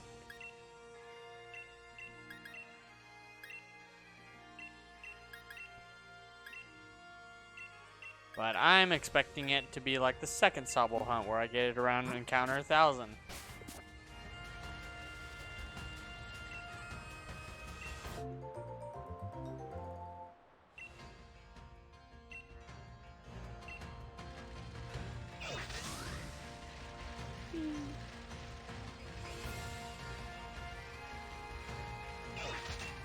But yeah, guys, some other news. We are very, very close to getting 500 subs on the YouTube channel. Thank you so very much. I've announced this a long time ago, but once we hit 500 subs on our YouTube channel, I will be playing Last of Us 1 and 2 back to back. So I hope you enjoy that series when it comes out. Will we get to it this year? If we do, it's going to be at the end of the year. I don't expect it anytime within like the next 2 months. But you never know. We could have like a sub bomb and we just explode with like 1,000 subs the next day. That'd be cool.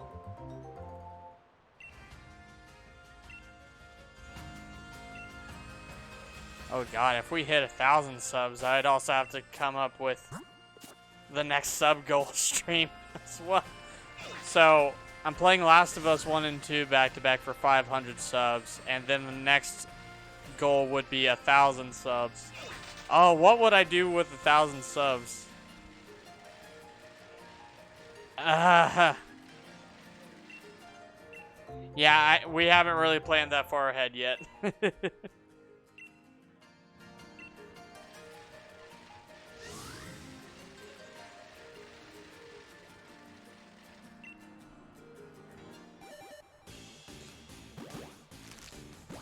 But yeah, maybe we should do a series that you love and do a couple games back to back for 1,000 subs for a series you like.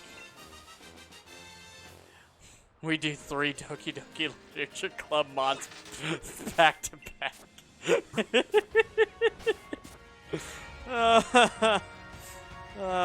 No, we wouldn't do that. That's too much DDLC. I don't know, we'll give it some thought.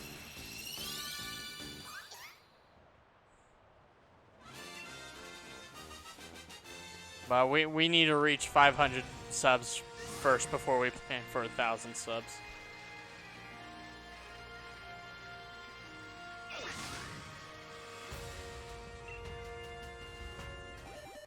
Dun, dun, dun, dun, dun, dun, dun.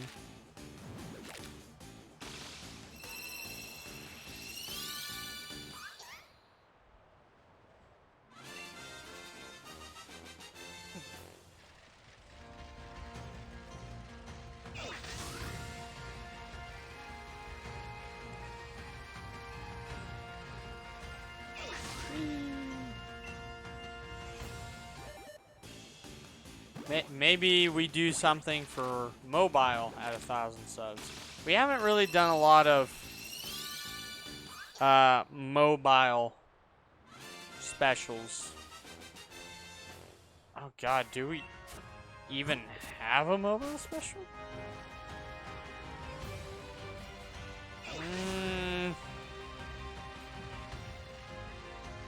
I don't think we do. I don't think we've ever done anything really that special for mobile series. Like, the closest we got was we had to go back and re-edit Pokemon Go. Like, we had to take down the videos, make compilation videos from those videos, and re-upload them. That was special, but the other word for it was they needed to be redone to match the current style of Pokemon Go. Oh. But we do plan to play Pokemon Go again. Well, I plan it. I plan to play Pokemon Go with younger sis again. Older bro will not be there for Season 2 because he just doesn't play Pokemon Go anymore.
Trying to see if there was anything else I needed to talk to you guys about.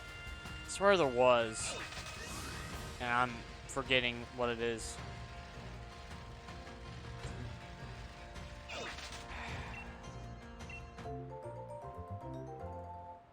I can't think of it. I was going to talk about it at the beginning of the stream, and then I forgot what it was, and then started to go off and to talk about something else.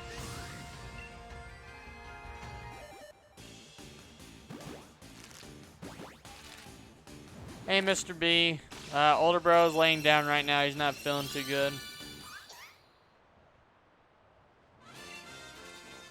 We think McDonald's messed him up. Messed me up earlier.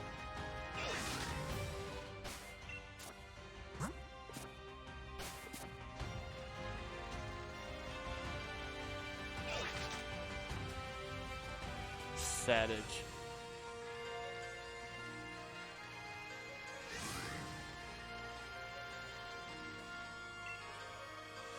Okay, I am back for the button for a bit. Sorry, I'm reading up on flag redesigns right now. Apparently, Utah just redesigned their flag. Really? Yep. There's a ranch in northern Utah. Skinwalker Ranch. Looks like...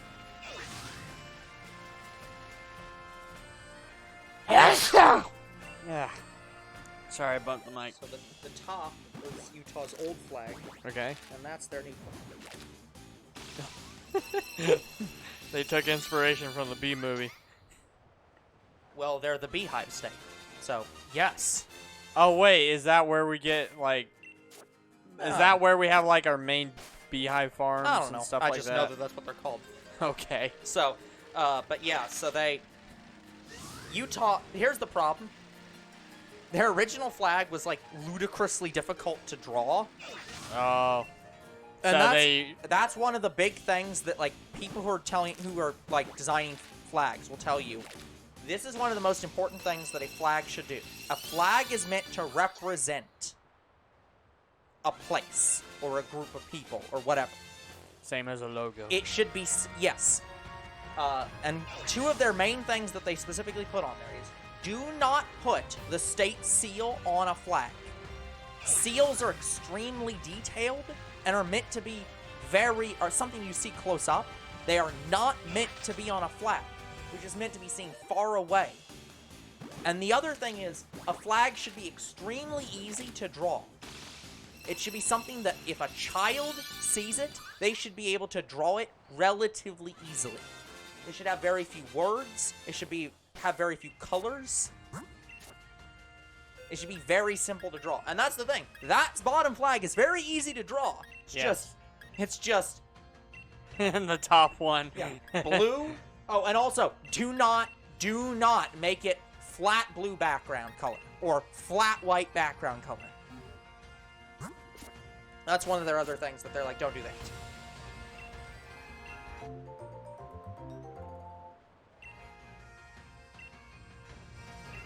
So yeah, it looks like Illinois is considering redoing their flag, and theirs is bad.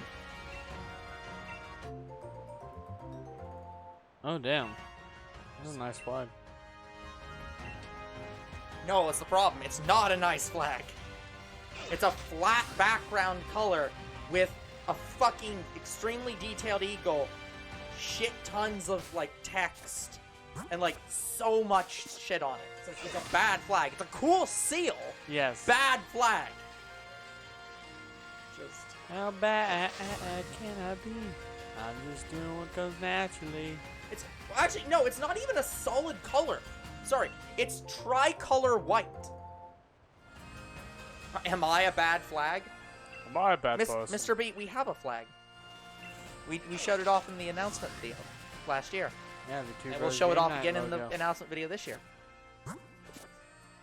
It also was done, like, very last minute and is not, like, it's extremely overly simple. So you're adding more even. No, I'm not redesigning our flag. No. You're adding even more to the announcement video. I'm adding more stuff to the announcement video rather than add stuff to the flag. No. This announcement video is going to be ludicrously long. Yes. Oh, you had to host the Magic the Gathering night. I was gonna say, Mr. B, because, I mean, your family situation is still that your family lives on the lower floor and you on the upper floor. So that, I'm guessing. So I'm assuming that's gonna be pretty hard to host guests. Like that. Like. But I'm glad to hear that you had, well, I'm assuming you had a good time, so. We just trying to catch a good time. Even if it takes all night.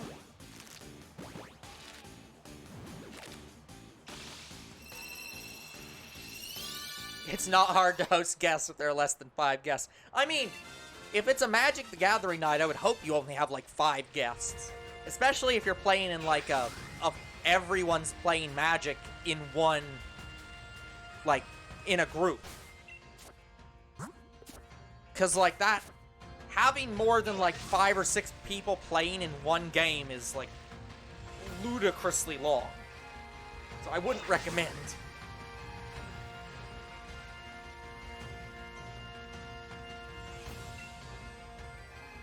6 chairs and 1 table.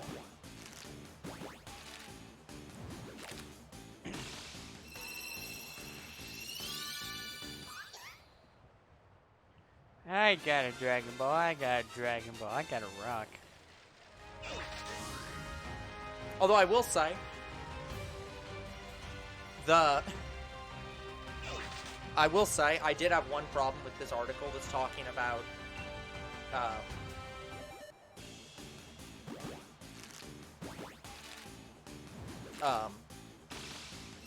I do have one problem with this article that's talking about the flag redesign.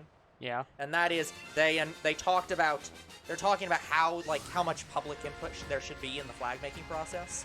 And they said if you give people too much power, you have situations like Australia with their flag referendum, and you have the possibility of a Kiwi with laser eyes. It's like, that was New Zealand!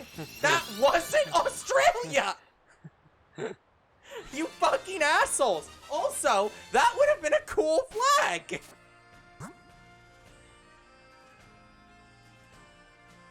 You got Shiny Charizard at a surprise trade. That's cool. Shiny Charizard. It pisses me off how many people either A, forget about New Zealand, or B, think New Zealand is part of Australia. I know it's in Africa. The reason I do is because I played Wait, African Safari. Hold on. Say that again. New Zealand? Mm-hmm. Oh, shit. Just say what you said again. I need to make sure. I said it was in Africa. Okay. No. It's next to the Australian continent. I swear I keep... You're thinking of Madagascar. No, I'm thinking of Zimbabwe. Yeah, but it's still not New Zealand. New Zealand is the place that Lord of the Rings was filmed, which is next to Australia.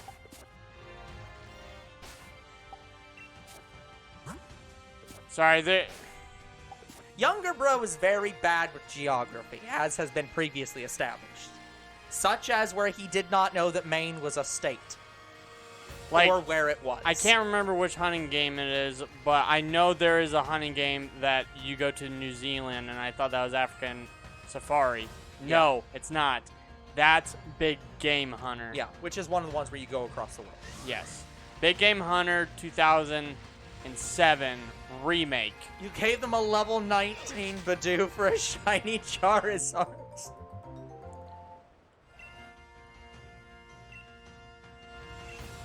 Anyway, New Zealand was in the Big Game Hunter game and not African Safari. Yeah. African Safari plays so much like Big Game Hunter, You forget they're not the same franchise. Yes. Literally... It's already been 2 hours. Okay, so African Safari, you do everything that Big Game Hunter remake did. Mm-hmm. It was so much designed like it that it hunted the same. The controls were the same, and you even had a catalog of all the animals you can hunt. That was basically the same catalog, just with different animals. Like, so much so that in order to get information on the animal itself, you had to go to the animal, click or press X, and a almost in credits fashion detailed information on the animal would pop up. And it did the same things. You click on the animal, the text starts to scroll upwards, and it disappears off the screen. I'll show it off more if I replay those games, maybe. I don't know. But go back and watch our playthroughs on African Safari and Big Game Hunter. I don't know if I show off the animal list, but you can see what I'm talking about in those games.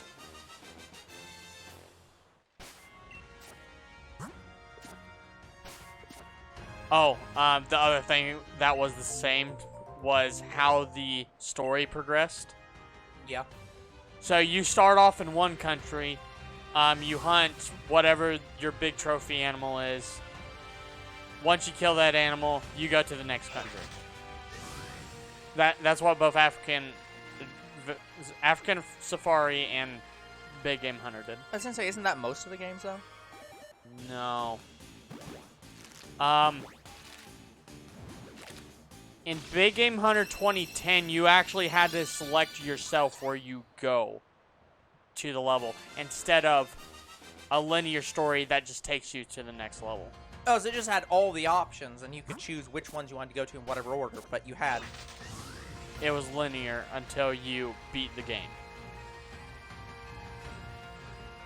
You're talking about the one that, yeah, the ones that are just, it goes to the next level.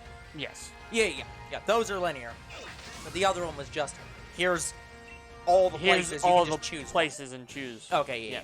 That was Big Game Hunter 2010. I don't know about the Big Game Hunters before that, because I've only played 2 Big Game Hunter games. Yeah.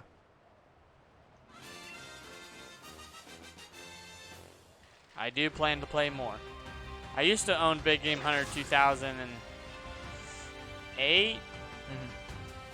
I don't think I ever played it, and I think I sold it.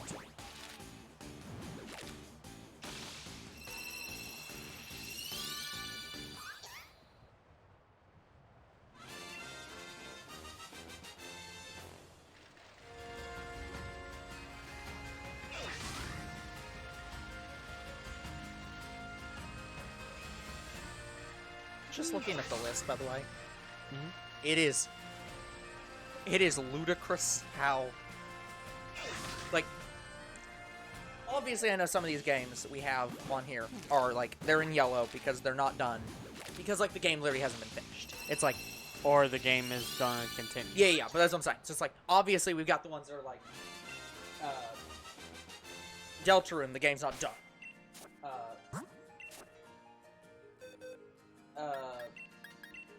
And then, what was the other one? National Doki Park. Doki, yeah, National Park Girls, Doki Doki, Brand New Day. Brand New Day.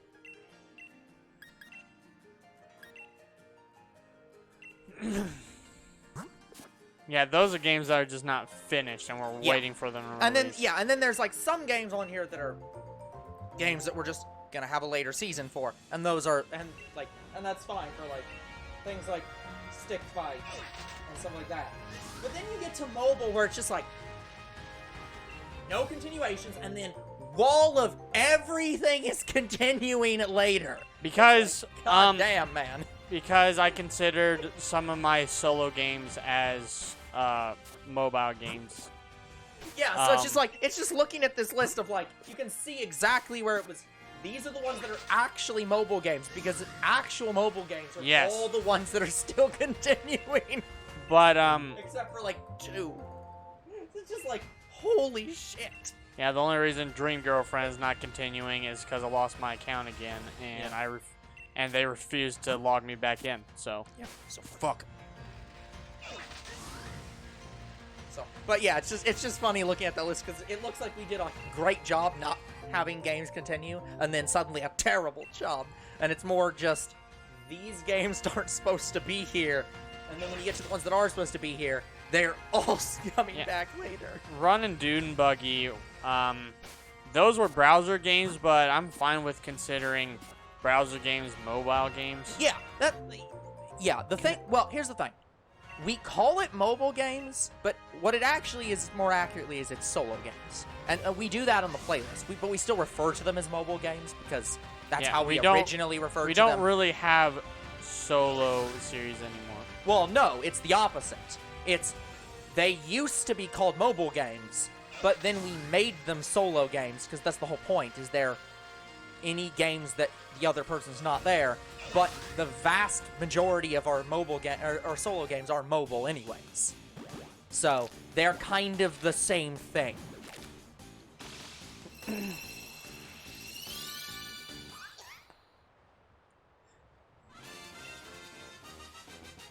But yeah, solo games just don't really fit with our channel anymore because it's 2 bros game night. Right, but what I'm saying is we still refer to them that way anyways. Like, I mean, mobile, yes, is all pretty much solo now, because one of us has time to do it and the other, I'm not sure what your time is anymore. Plus, even if you did have time, I think you'd be very, very exhausted from it. So that's why I'm like, yeah, maybe we shouldn't mandatory. Well, yeah, and that's the thing. That's why I'm saying, like, yeah. A lot of the games up here were not, really shouldn't have been mobile. Or shouldn't have been solo games. But, like, pretty much everything down here, I'm just like, yeah, fine. Like, this could change in the future, guys, where we're doing 2 Bros Game Night full time and Older Bro has time to be there for mobile series. But I am never restarting a mobile game. That is just not happening. I think even going forward, that will not happen. I think it's more likely that we'll just have differing mobile series. Or more specifically, because again, to be clear, I don't generally like mobile games. That's one of the main reasons that I don't appear on most mobile series, is that I don't like 99% of mobile games because they're money-grabbing pieces of shit. And the one mobile game that I did enjoy, I got thrown out of the series for. So, let's say I have an aversion to being in the mobile series because of that. What I think about it is, I think you enjoy some story mobile games. Like, you enjoy only the story, not playing the games. Yeah, the core thing is, I enjoy mobile games that are a game. I mean, Love Live wasn't really... Like, Love Live, you still only had so much you can do in one day. Yeah, but it was at least interesting. That's the thing about that game. The thing that was... I didn't like Love Live because of the type of game it was. I liked Love Live because it had an interesting concept, which was, we're gonna put all the teams from all the Love Live seasons together, and you get to see all these characters interact with each other as if they were one ultra team. I mean, I don't even think that's new. This is like the third Love Live game on mobile. Yeah, but that's what I'm saying. But, like, the show doesn't do that. Like, actual Love Live, they're separate teams that pretty much never even see each other. Or, if anything, they've heard of the others. Like, I think the other seasons, they've heard about Muse, but they've not... Yeah, but I don't think they meet them ever. Okay. But regardless, like, So, I want to say some of the actual, like, full mobile games consist of Pokemon Go, maybe Pokemon Shuffle, and Dragon Ball Legends. yeah, like, Pokemon Go was a fine Pokemon game. It has a lot of stuff for you to do. It is one of the most fair games when it comes to, like, you paying money, in that you can play the whole game without paying money. And the game, and here's the critical thing. People love to say, oh, well, you don't have to pay money, that's it. And it's like, no. It's, you don't have to pay money, and they don't incentivize you paying money.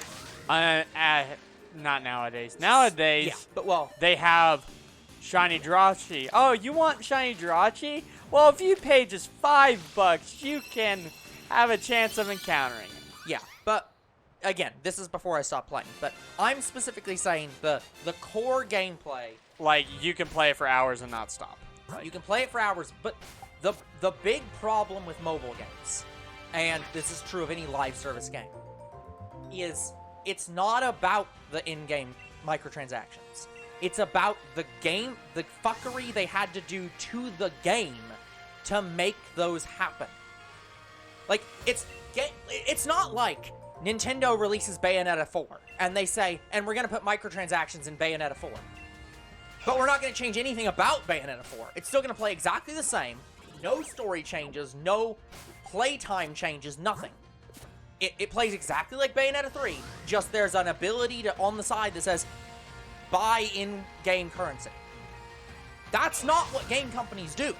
What they do is, well, here's how we're going to do this. We're going to make a game, and we're going to make it extremely painful to play. We're going to make it extremely grindy and annoy you. And then give you the ability to pay to get rid of the annoyance we introduced to make you pay money. It's like, that is the fundamental problem with any live service / mobile games. It's not about the currency. It's about the design that they put into the game to make the currency needed. In Pokemon Go, I don't have to pay money for 99% of the game, ever. I can play the game and never spend money. And the game doesn't, and again, outside of that specific scenario, the game doesn't make it harder on you so that it's like, but if you just paid money, you would get an easier time of playing the game. They put in, hey, don't want to go to the nearby, like, Pokestops? Here, you can just buy shit with in-game coins. I mean, you can do that. Yeah, but, like, it's also extremely easy to go around and get the Pokestops. Again, there's some. Again, that depends on if you live in a city, I guess. But like, I don't think you get coins until you beat gyms. yeah, No, yeah, but, until you get kicked out of gyms. yeah, but that's not what I'm saying. But what I'm saying specifically is just the fact that it's like, you can get all the shit from Pokestops, Yes. and they don't. They really go above and beyond to not require you to need coins for 99% of things. I mean, Again. I'm starting to run out of, like, resources. Hello. I'm good. I already got a shiny Mew and a Mew. But feel free to ask anybody else in the chat.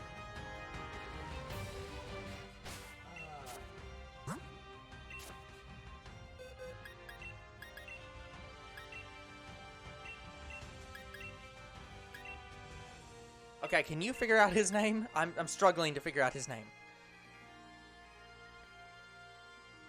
14 Kid is? Yeah, 14. Okay. I'm just gonna say 14 Kid. It's my brain's just like, what? But yeah, no, we're good. But thanks for the offer. But yeah, so that's the problem, is that the way I'll describe it is, if I'll compare this to DLC. In, like, for example, we're playing Three Houses right now. There's Yep. DLC in Three Houses. I've not bought the DLC for Three Houses. I've said that at some point I probably will buy the DLC for Three Houses if we replay the game later.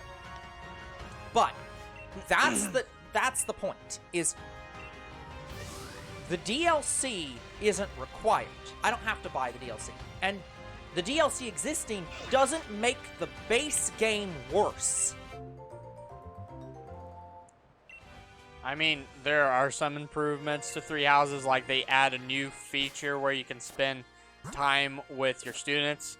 Yeah, exactly. They give you extra things, but you are not detrimented by not having it, other than you don't get the extra thing, I guess. But, like, it's not a situation of, like, we made the base game worse so that you have to buy the DLC in order to make the game playable. But that's how so many mobile games work, of, like, they intentionally make the game worse to play to make you spend money so that it's better to play. And it's like, no! Fuck you! And here's the thing. I love to praise Dragon Ball Legends, but the thing that they are very shit about is their PvP. Yeah. Their PvP is some of the worst PvP I've ever experienced in any game. And it's the reason why I hate PvP in all games now. But yeah, sorry to rant about microtransactions again, guys, but until they stop existing, I will continue being pissed off about them. Because, again, if I can always choose not to pay money, I can't choose to play the better designed game. Because that's the problem, is that me choosing to not pay money doesn't just mean I'm not spending extra money. It means I'm playing a bad game that was designed badly to make me spend money. It's like, if I chose not to spend money and then they said, oh, well, we see you're not spending money, we're gonna give you better rates for everything in the game to compensate for you not spending money. By the way, still speaking of Dragon Ball Legends, they added a new thing called the Battle Gauntlet. And this Battle Gauntlet is similar to co-op raids. Okay, sure. Except it just plays a little differently. I understand everything about the Battle Gauntlet, but they are impossible to fucking win. At least to me. Okay. I've tried playing it several times, and I've even had the best characters for that raid because there are battle bonus characters, and these characters help beat that event. And you still can't beat the event. Still can't beat it. No. Like, I like it. It is a very cool mechanic. I just can't clear it. At all. Even on the easiest mode. Their easiest mode is a normal mode. I think they've had an easy mode at one time, but I still couldn't even beat that. Yeah. And I had, again, the best characters for that event. Like, they have new characters, and these new characters help you beat their newest events. Mm-hmm. That's if you get them. Yeah. If you don't get them, it's okay because there are other characters that will help you beat that event. You don't have to always have the new and improved character. Yeah. But it's another thing where you have all these new and improved characters and you can't beat the event. Mm-hmm. Like, that is the to me, Battle Gauntlet is the second worst decision in Dragon Ball Legends. I don't understand why you keep playing this game. Because ignoring PvP and ignoring Battle Gauntlet, it plays like I wanted a Dragon Ball mobile game to play. No way. Like, it was a dream of mine to be able to play a Dragon Ball mobile game where you could control the character and play a Dragon Ball Battle Brawl game, essentially. Yeah. And then they did it, and I was so fucking happy. Okay, fair enough. Like, to me, Dragon Ball Legends is better than Dokkan Battle. Mm-hmm. I'm not sure that opinion's going to be shared, but I don't know what the. But I'm also not saying I hate Dragon Ball Dokkan Battle. Yeah. Like, I love Dragon Ball Dokkan Battle as well. I just prefer Dragon Ball Legends because I can control the character and it's not a puzzle-solving game. That is a frustration that I do have when people when like you critique something or when you're praising something. Because it's, for example, I can say I think that Twilight Princess is the best Zelda game ever made, and to a lot of people, what they're going to hear by that is me saying Breath of the Wild is a bad game. Yeah, and like, that's why I had to clarify that I like Dragon Ball Dokkan. I think that this game is better than all the other good games in this series. Maybe even great games in this series. Yeah, that's why I But clarified. I think that that's the best one. And that's what... There's not... The quality of one game is not indicating the quality of the rest of the games. And that's why I was saying I like Dokkan Battle. Yeah. So it's like... But that's what I'm saying. There is a frustration in that when you say, like, oh yeah, best game of the year. Everyone's like, oh, well, all the other games are shit. It's like, no, it just means this one was the best. Like, there always has to be one that's better than the rest. It doesn't mean all the rest are bad. It just means they're not the best. They're just... I don't even want to say that it just means they're worse, because that's not the point. They're still a good game. They are just not It's like as good as Twilight Princess. Every single one of them has an independent level of quality to each other, and I consider this one the best one. So it's like, sorry for you having your personal opinions. well, that's the thing. It's not a personal opinion problem. I mean, I guess it sort of is. It's the problem of what people hear. There's a lot of people that I'm gonna. You know what I'm gonna do? I'm gonna make a quote back to a very specific game that we're playing right now, Valhalla. There are people. If you go into their place at work and say this place is a shithole, they take that as a personal attack on them. And the point is, I'm criticizing the building, not you. Same thing applies here. If I say Twilight Princess is the best Zelda game, people hear that and say, well, I think this other game is better. So you saying Twilight Princess is the best means you're saying my opinion is bad. You are physically attacking me. And it's like, no. I'm not even attacking the other games. I don't know who you are. I'm definitely not attacking you. I don't even know who you are. It's like, yeah. So now I will say the better example of this is if I say that, for example, if I said that like Ocarina of Time was a bad Zelda game. An example here, guys. But if I made that statement, people would say, well, you're attacking me because I like that game. And it's like, no, I'm attacking the game, not you. And again, I don't think Zelda or Ocarina of Time is a bad Zelda game. I do think it's an outdated Zelda game. Yeah, and me comparing Dokkan Battle to Dragon Ball Legends. Me personally, I think Dragon Ball Legends is better than Dokkan Battle. Yeah.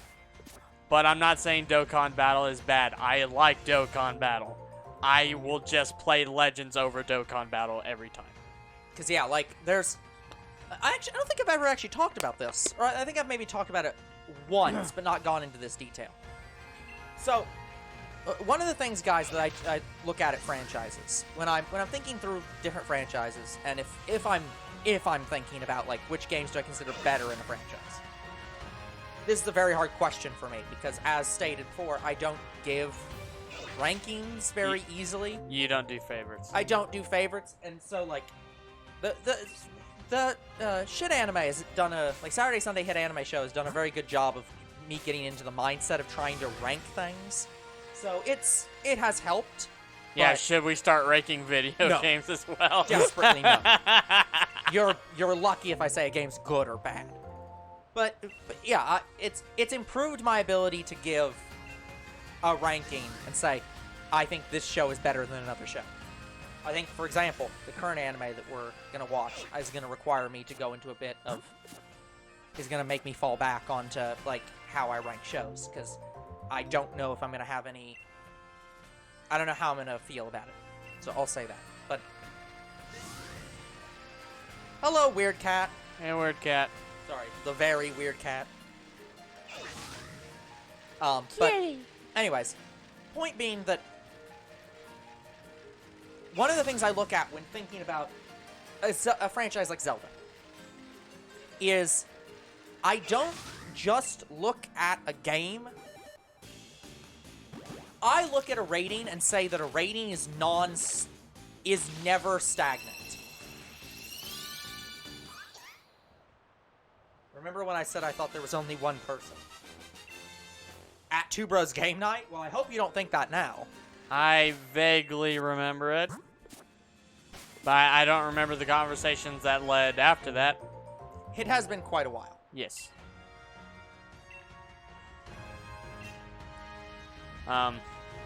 Anyway. But yeah, so, I don't think that ratings are a stagnant thing. A lot of people look at, like, oh, well, Ocarina of Time was, like, the greatest game. Started talking about Cocaine Bear after that. Yeah, we still never saw that movie. And don't plan to. Yeah, definitely did not see that movie. Okay, a game. So, for example, Ocarina of Time, going back to the previous example, Ocarina of Time was considered one of the most revolutionary games of its time. It was, like, very highly rated, 10 out of 10 game by everybody. Yes. I don't think that it's fair to always rate it as a 10 out of 10 game for all time. Because, frankly speaking, we have Breath of the Wild now. And if we have Skyward Sword now, we have Twilight Princess now. And if you look at Ocarina of Time and be like, let me look at this somewhat open world, it's a linear game, but this expansive Zelda game. And then here's this newer, more expansive Zelda game that has better graphics, better quests, better NPCs, better literally everything. How is that game still a 10 out of 10 when that game is now a 10 out of 10? They can't be the same 10 out of 10, because if that one's 10 out of 10, this game is objectively worse than it in every single conceivable way. Well, that's not how games work. That's the problem, and I don't agree with that. I don't agree. You can rate something as a 10 out of 10 when it came out. That doesn't mean it's still 10 out of 10 now. New games make old games worse. Like the thing about... universally. But the thing about Ocarina of Time and the thing about Breath of the Wild, both of them were excellent games. And yes. I don't think I had a single problem really with it. Okay, I had a couple problems with Breath of the Wild, and it was because they're bosses and some modes. So, but besides that, I overlook it because the majority of the game, it was just very, very fucking good. Yeah. Like, And- very little faults is what Yeah. I'm trying to say. And I can agree to that. But it's because I have this similar problem with like looking at Super Mario 64 versus Super Mario Sunshine or Super Mario Galaxy. Ocarina of Time and Super Mario 64 suffer from the same problem, which fundamentally is they are games that were designed to be a transition game from 2D to 3D. And they did well. And they did well. But later games have done better than them because they used the experience that they got from those games to make better 3D games. But it doesn't That's- make that game any less good. And that's the point. I'd argue it does make that game less good.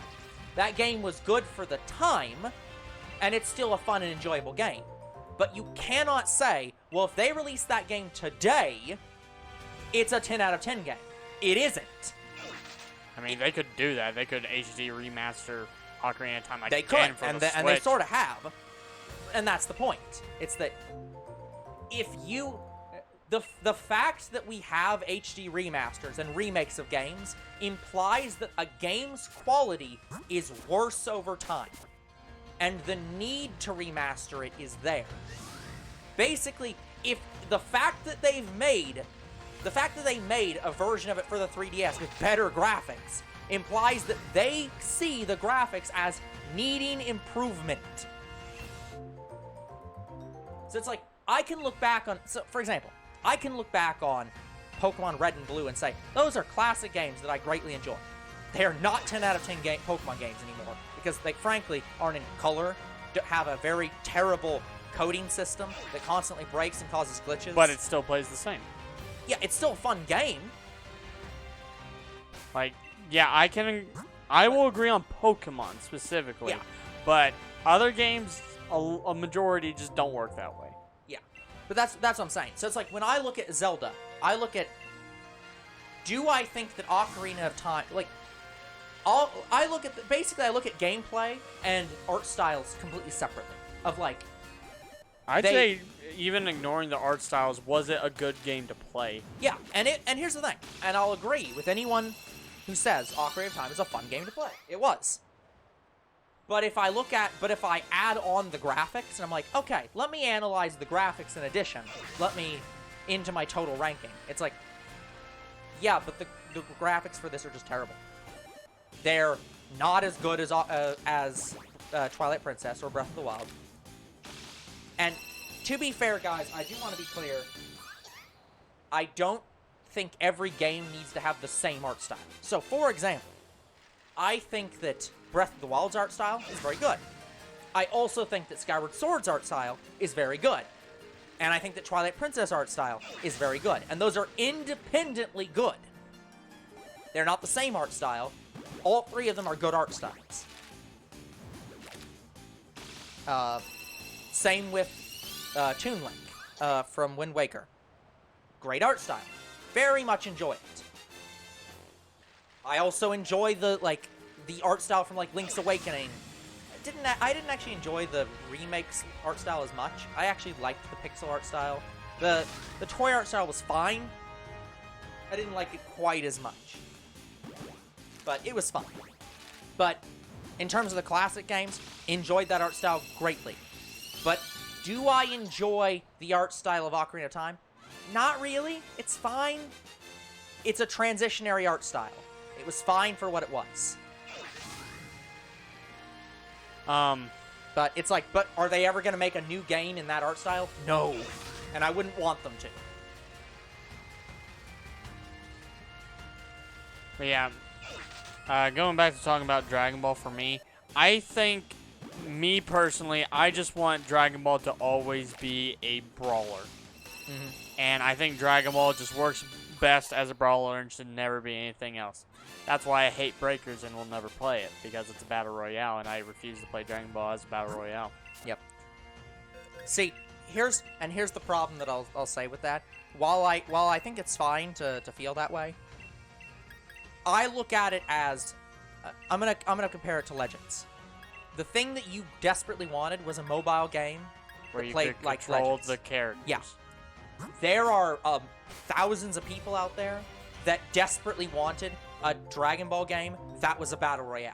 And they had the exact same opinion as you about Breakers. So to them, there's just as many people that wanted a Legends-style game as wanted a Breakers-style game. And that's their opinion, and that's Yeah. what they want to do. Me, Exactly. personally, I just don't want to do it. Yep, and I agree with that stance of just being like, and I won't play it because I don't want it. It's like, it's the same thing with me and Pokemon Unite. I have no desire to play Pokemon Unite. It doesn't interest me as a game style. But I know that there are plenty of people that do like that gameplay style and wanted a Pokemon version of that gameplay style. Like, Pokemon Unite, for Pokemon specifically, it's just, to me, Pokemon being a battle royale isn't out of the ordinary to me for Pokemon. You still do the same thing where you throw Pokemon at another Pokemon and you battle Pokemon. That's true. So I think Pokemon specifically, a battle royale works fine. Fair. But But I can to I me- can make that exact same argument about like you could take that exact same argument and go around to like the Mystery Dungeon franchise and be like, well, that doesn't really fit the Pokemon style. You don't catch Pokemon. And that's the whole point of the Pokemon But franchise. that's what I'm saying. Like, to me, Pokemon Unite is just Pokemon Mystery Dungeon, except you have one map and you have one goal. Yeah, but that's what I'm saying. It's like Like, Pokemon Unite is just Pokemon Sports. That's what it really is. Yeah, but that's what I'm saying. It's I'm saying it's a good thing for a franchise to do other game styles, because the way you're looking at it is saying like, well, I think that that Dragon Ball should always be this brawler style game, and it's like, and that's fair. If that's the kind of game you want to play, and you don't really enjoy any of the other games that aren't that style, that's fine. You don't have a problem. Like, with the that. only other games that Dragon Ball works well as is, like, a puzzler, and that's Dokkan, and technically Dragon Ball trading card game. Yeah. But, yeah, I think that mindset generally is not good, in the sense that it's like, because based on that logic, we wouldn't have games like Mystery Dungeon. At all. Because if your argument is like, well, Pokemon should only be a monster-catching game series, and you should never make a game that's anything like that ever, you wouldn't have Mystery Dungeon, because it doesn't catch Pokemon. It's like Unite's a derivative of Mystery Dungeon, sure, but it's like Mystery Dungeon's not the same kind of game. To me, Mystery Dungeon is more comparable to, like, games like Pokepark, where you play as the Pokemon and you're not the trainer. You are a Pokemon in the world of Pokemon, and you're exploring the Pokemon world, and that works well. I but know, to but that's what I'm me, saying. Dragon Ball, It's like, but characters if those in games a- don't exist, you don't have the ability to find out what works. If games never tried to be other things, we would not have Colosseum. Because frankly, that's not a standard Pokemon game. it's not, but Like- it still plays the same where you We also are put wouldn't- into a world and you go around getting items and catch Pokemon. Except that you catch it from trainers and not in the wild. We also wouldn't have Pokemon Rumble, which was a very fun franchise. I still liked Rumble Blast. That was a great game. Yeah. And we'll never have another one of those again. They don't care about them. To me, Pokemon specifically, they can try a lot of different things, and it's hard for them to fail at it because they do it well. I'm just not sure if they did Breakers well. Yeah, well, and that's and I think that's the fundamental problem, is that you're not interested in that gameplay style to begin with. So it kind of doesn't matter if they did it well, because you're probably not going to enjoy it because you don't like that gameplay style, Like, regardless of how well I they have did it. seen gameplay of Dragon Ball. Of and- Breakers. Yeah, Dragon Ball Breakers. Yeah. And all you're doing is hiding from a monster on a map. And to me, it's like, I'd rather play Dead by Daylight because it does the same thing. Yeah, and that's fair. I So, just don't think Dragon Ball works best as a battle royale, and I don't ever want it to be that's the norm. yeah, because to be fair, I think that it's how's the best way to word this? I think 500 encounters. Yep. We also only have about 20 minutes left. But I think that part of the problem with Dragon Ball is that action games get lumped together a lot more than other styles of games.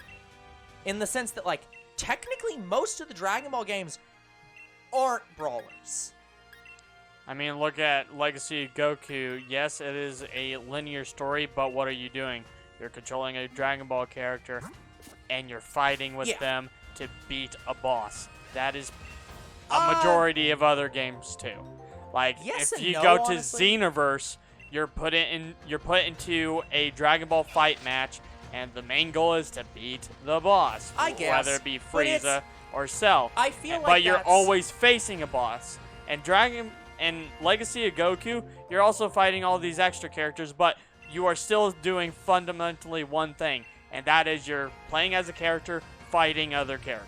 Yeah, but I feel like that has the same trap as saying, like, well, all these games are are RPGs because it's a role-playing game, and you're playing as a character, which is a role, and so they're all role-playing games. It's like, you aren't technically wrong, but it kind of ignores the details. But of, even like, Breakers is technically a role-playing game where you play as a character on a map and you... Yeah, that's what I'm saying. So it's But- like, I feel like that's the same kind of... I feel like, while But it's the- not as broad, it's the same kind of statement. But what Dragon Ball Breakers is basically Dragon Ball Battlefront, which is what Star Wars Battlefront did, sort of. Except Battlefront, you are in a Call of Duty style game where you're fighting a lot of different other people, not just like not just Luke Skywalker or Darth Vader.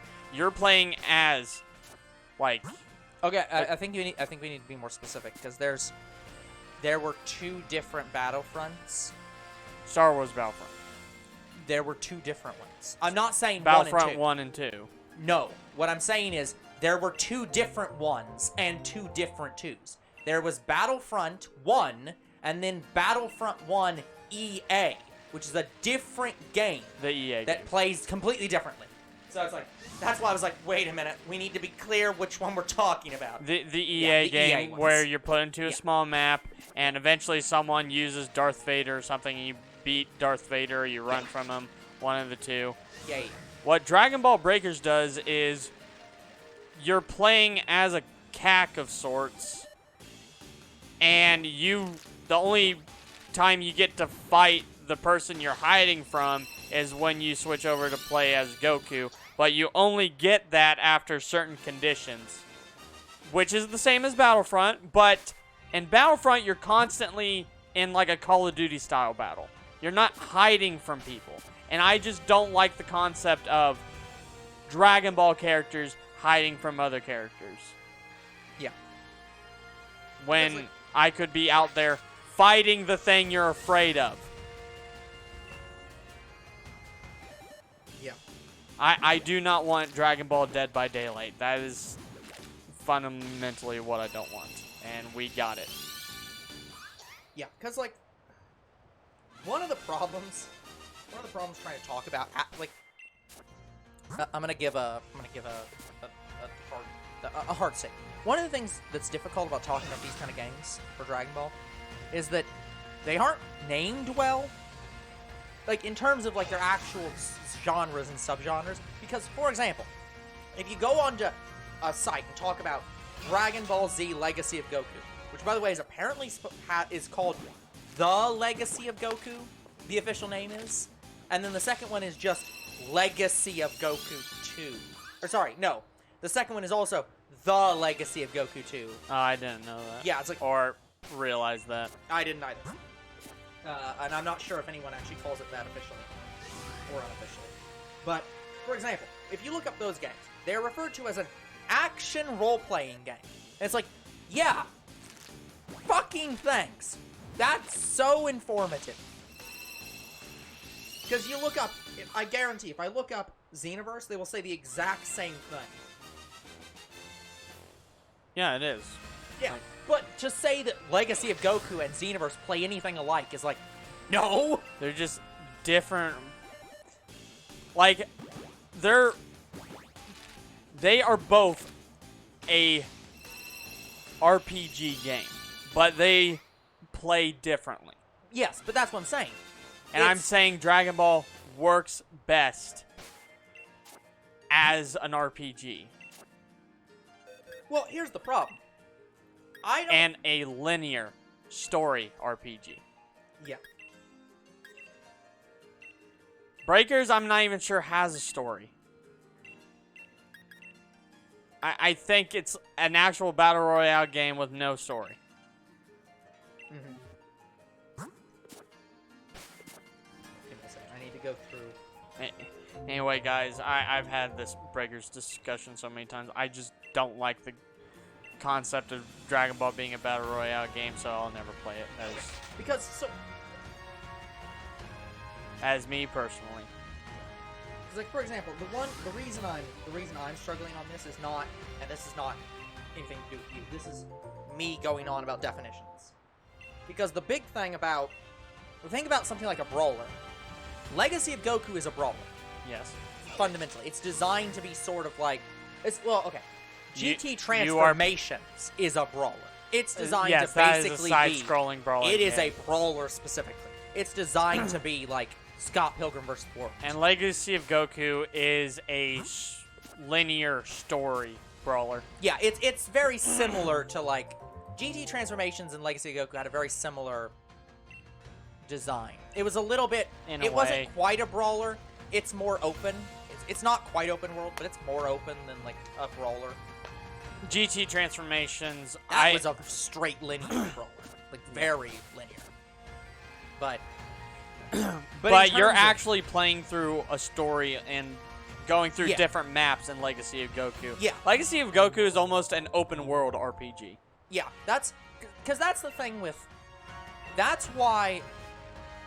That's why I'm very hesitant when I agree with you on this point, because it's like I think that there is just as much variety in Dragon Ball games as there are in Pokemon games.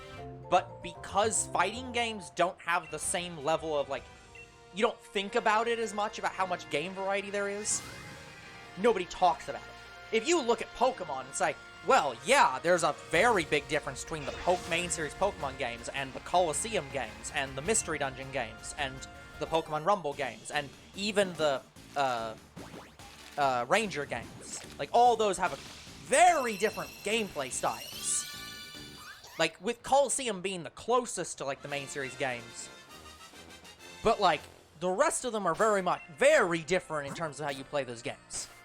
I think that that's true of Dragon Ball as well, just nobody really thinks about it. It's like, yeah, Legacy of Goku plays absolutely nothing like Xenoverse. And it was still a good game. Yeah, and I would argue that,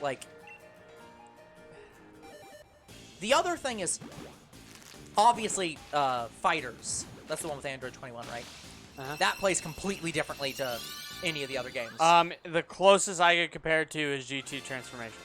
Yeah, because except you're not scrolling through several different levels. That's very much a Street Fighter style game. Yes, it is Street Fighter. So, but yeah, it's like I would not call Street Fighter and GT Transformations even comparable. Those are completely different types of games. Just so, and then you get to stuff like Xenoverse and stuff like. Here's the other one. I would not say that Xenoverse plays like Budokai. Nope. And Budokai actually plays closer to Fighters, and Budokai Tenkaichi plays closer to Xenoverse. Yeah, because not in terms of control, in terms of you're put on a small map and you fight one or two characters. Because the thing about Legacy of Goku is basic.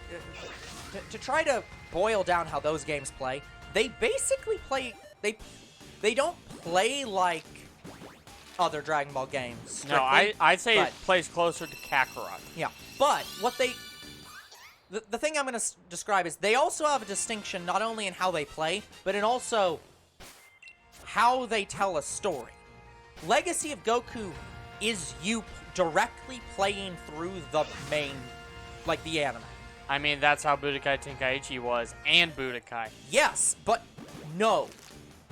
The thing with a lot of Dragon Ball games is the games that you play a lot of are the ones where it's you go into the game and the story mode is play this crucial event, play this crucial event, play this crucial event in very divided segments. It's just and Legacy of Goku, do this fight, you have to travel to those events. You go walk. It's literally But Goku is on the map, and you go to the place. But that's how Budokai Tenkaichi 2 played.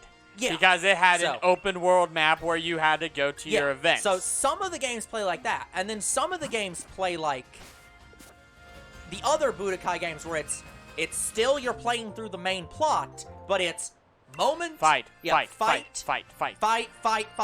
nothing else. And then there's Xenoverse, which plays nothing like any of the other games at all, because they're a completely new, unique story with fights in them. With the same fights. They Yeah. make a new story around the old story we've heard 1,000 times. Yeah, so they play. I would say they play differently than the Budokai games because of that. Because they're But like, it is still, Yeah. you do fight. yes, it's still fight, but it also has a new story tacked on the top of it. So I would say all of those are completely different styles of fighting games. And I don't think we don't have a game that's the fourth variety, do we? Where it's a completely open world game with a completely new story. We have a completely open world game. We got Kakarot. Yeah. But it is... The unique story in Kakarot is you get to fight Mira and Toa. And it seems like when you fight Mira and Toa, it takes place at the end of Xenoverse 1. Yeah. So there is some uniqueness. Yeah. But And it's also, rare. the Beerus saga in Kakarot was a unique story. Yeah. Because So. Whis in the DLC said it best himself. We were not supposed to meet in this manner, fashion, but we Here we got are. here. Yeah.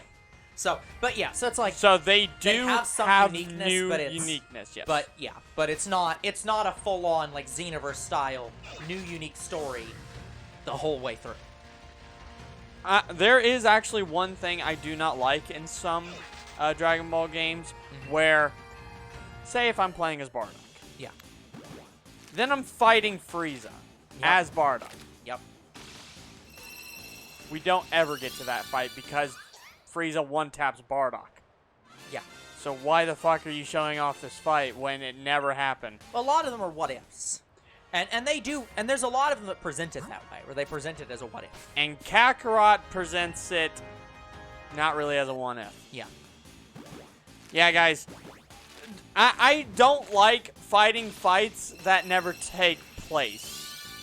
Like, the only time I accepted it was in Budokai Tenkaichi 3 because they literally had a what-if saga. Yeah. They presented all of them as what if this happened? But just because I don't like it doesn't mean I don't like what I got. I mean, don't get me wrong. I thought the fight scene in Kakarot between Bardock and Frieza was amazing. Well, and a lot of the situations is, I think a lot of the times they play the fight because that's how Bardock sees it.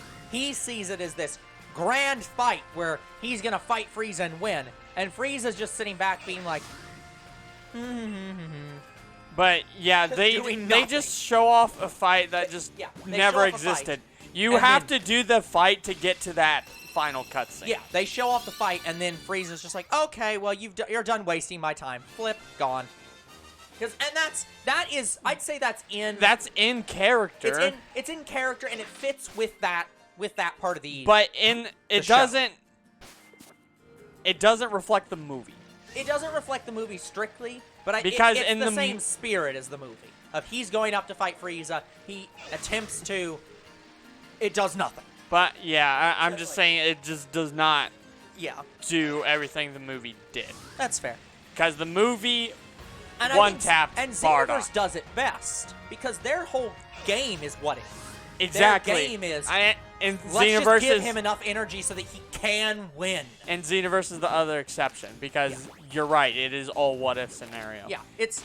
But Kakarot is a game that is supposed to follow the story to a T. Yeah. And it did up till the what if scenarios and Mira and Toa, but I exclude Mira and Toa because I look at it as Xenoverse, exactly. It's, again, if they don't eventually just tack Xenoverse into the show somehow, I'll be very surprised. I mean, they already did Fighters, so Yeah. Well, no, I'm saying, like, yeah, like I'm saying if they don't officially make like several of the Xenoverse characters real characters that appear in the show. I Because know. like I know they've put Android 21 has been effectively confirmed by the fact that Yes, that's why I said Jiro's fighter. wife shows up. Yeah, that's why I said fighters. Yeah. So Well- Android, like, we can probably see these characters come in the anime. Yeah, because that's but- the thing. It's technically 21 has not shown up in the show yet, or even in the movies.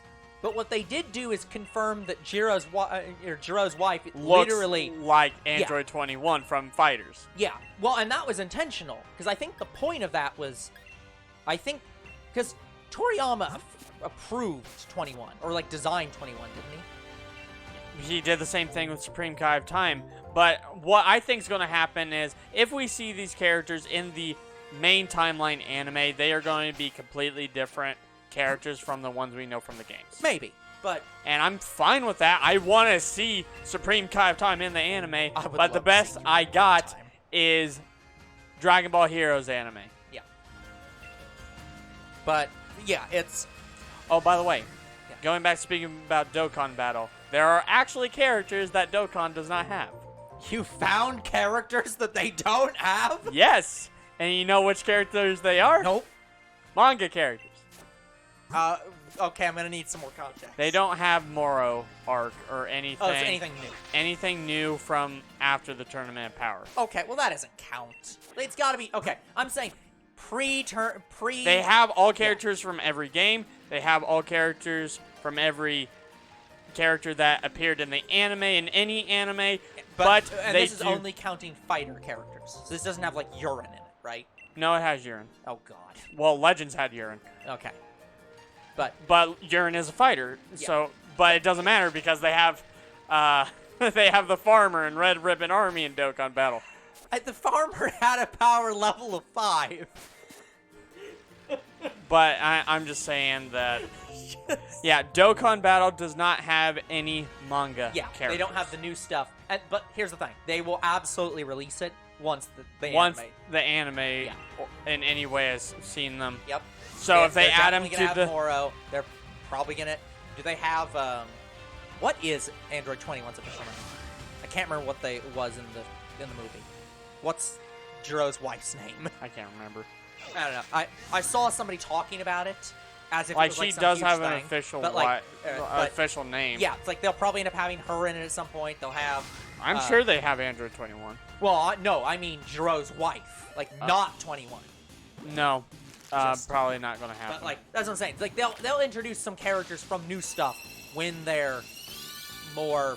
yeah, like Yeah. if they added Moro to like the Dragon Ball Heroes anime, they'd put in Dokkan. Yeah, instead. immediately. Just Dokkan. If there's nothing, if nothing else, Dokkan is basically Dokkan prides itself on being the most complete Dragon Ball property. There's only one problem I have with Dokkan. You can't collect every character. Yeah.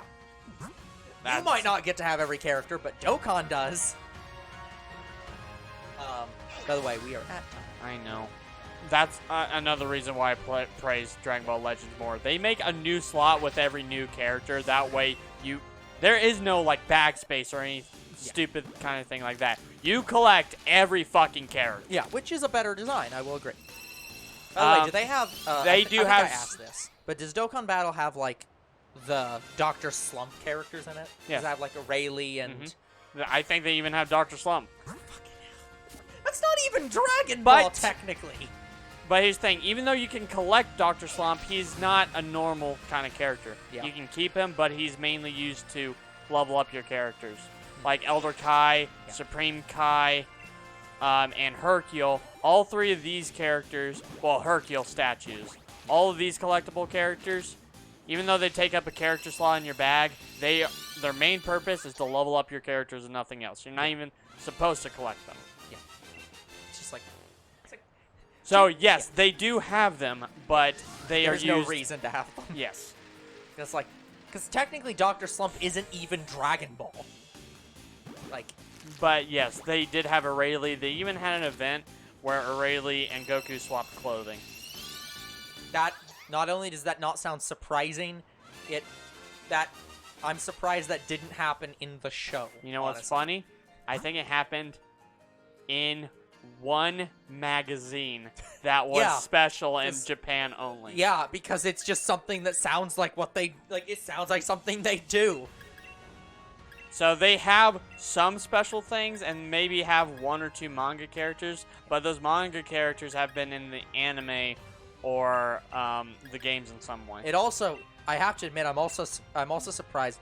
I don't think this happened. I haven't seen Dragon Ball in years, but pretty sure that Goku didn't ask or didn't try to figure out if Aurelie was a girl. Because like she's an android. Or actually, I think she's a robot. She's not even an android. tell Goku that she's a robot before he could even ask that Yeah, question. because that's what I'm saying. He didn't try to feel her up and be like, I can't tell if you're a boy or a girl. Yeah, so they made sure that scene would never That's play. what I'm saying, because that sounds like something he'd also have done. But regardless, guys, anyway, that is going to be it for another debated topic about Dragon Ball Another debated Breakers. topic. So, that is going to be it. So, like and subscribe to YouTube and Twitch. Comment to videos. Do you read them? Follow on Twitch. I'll never play Dragon Ball Breakers. And we'll see you guys in the next Shiny Hunt. Goodbye. Good night, everyone.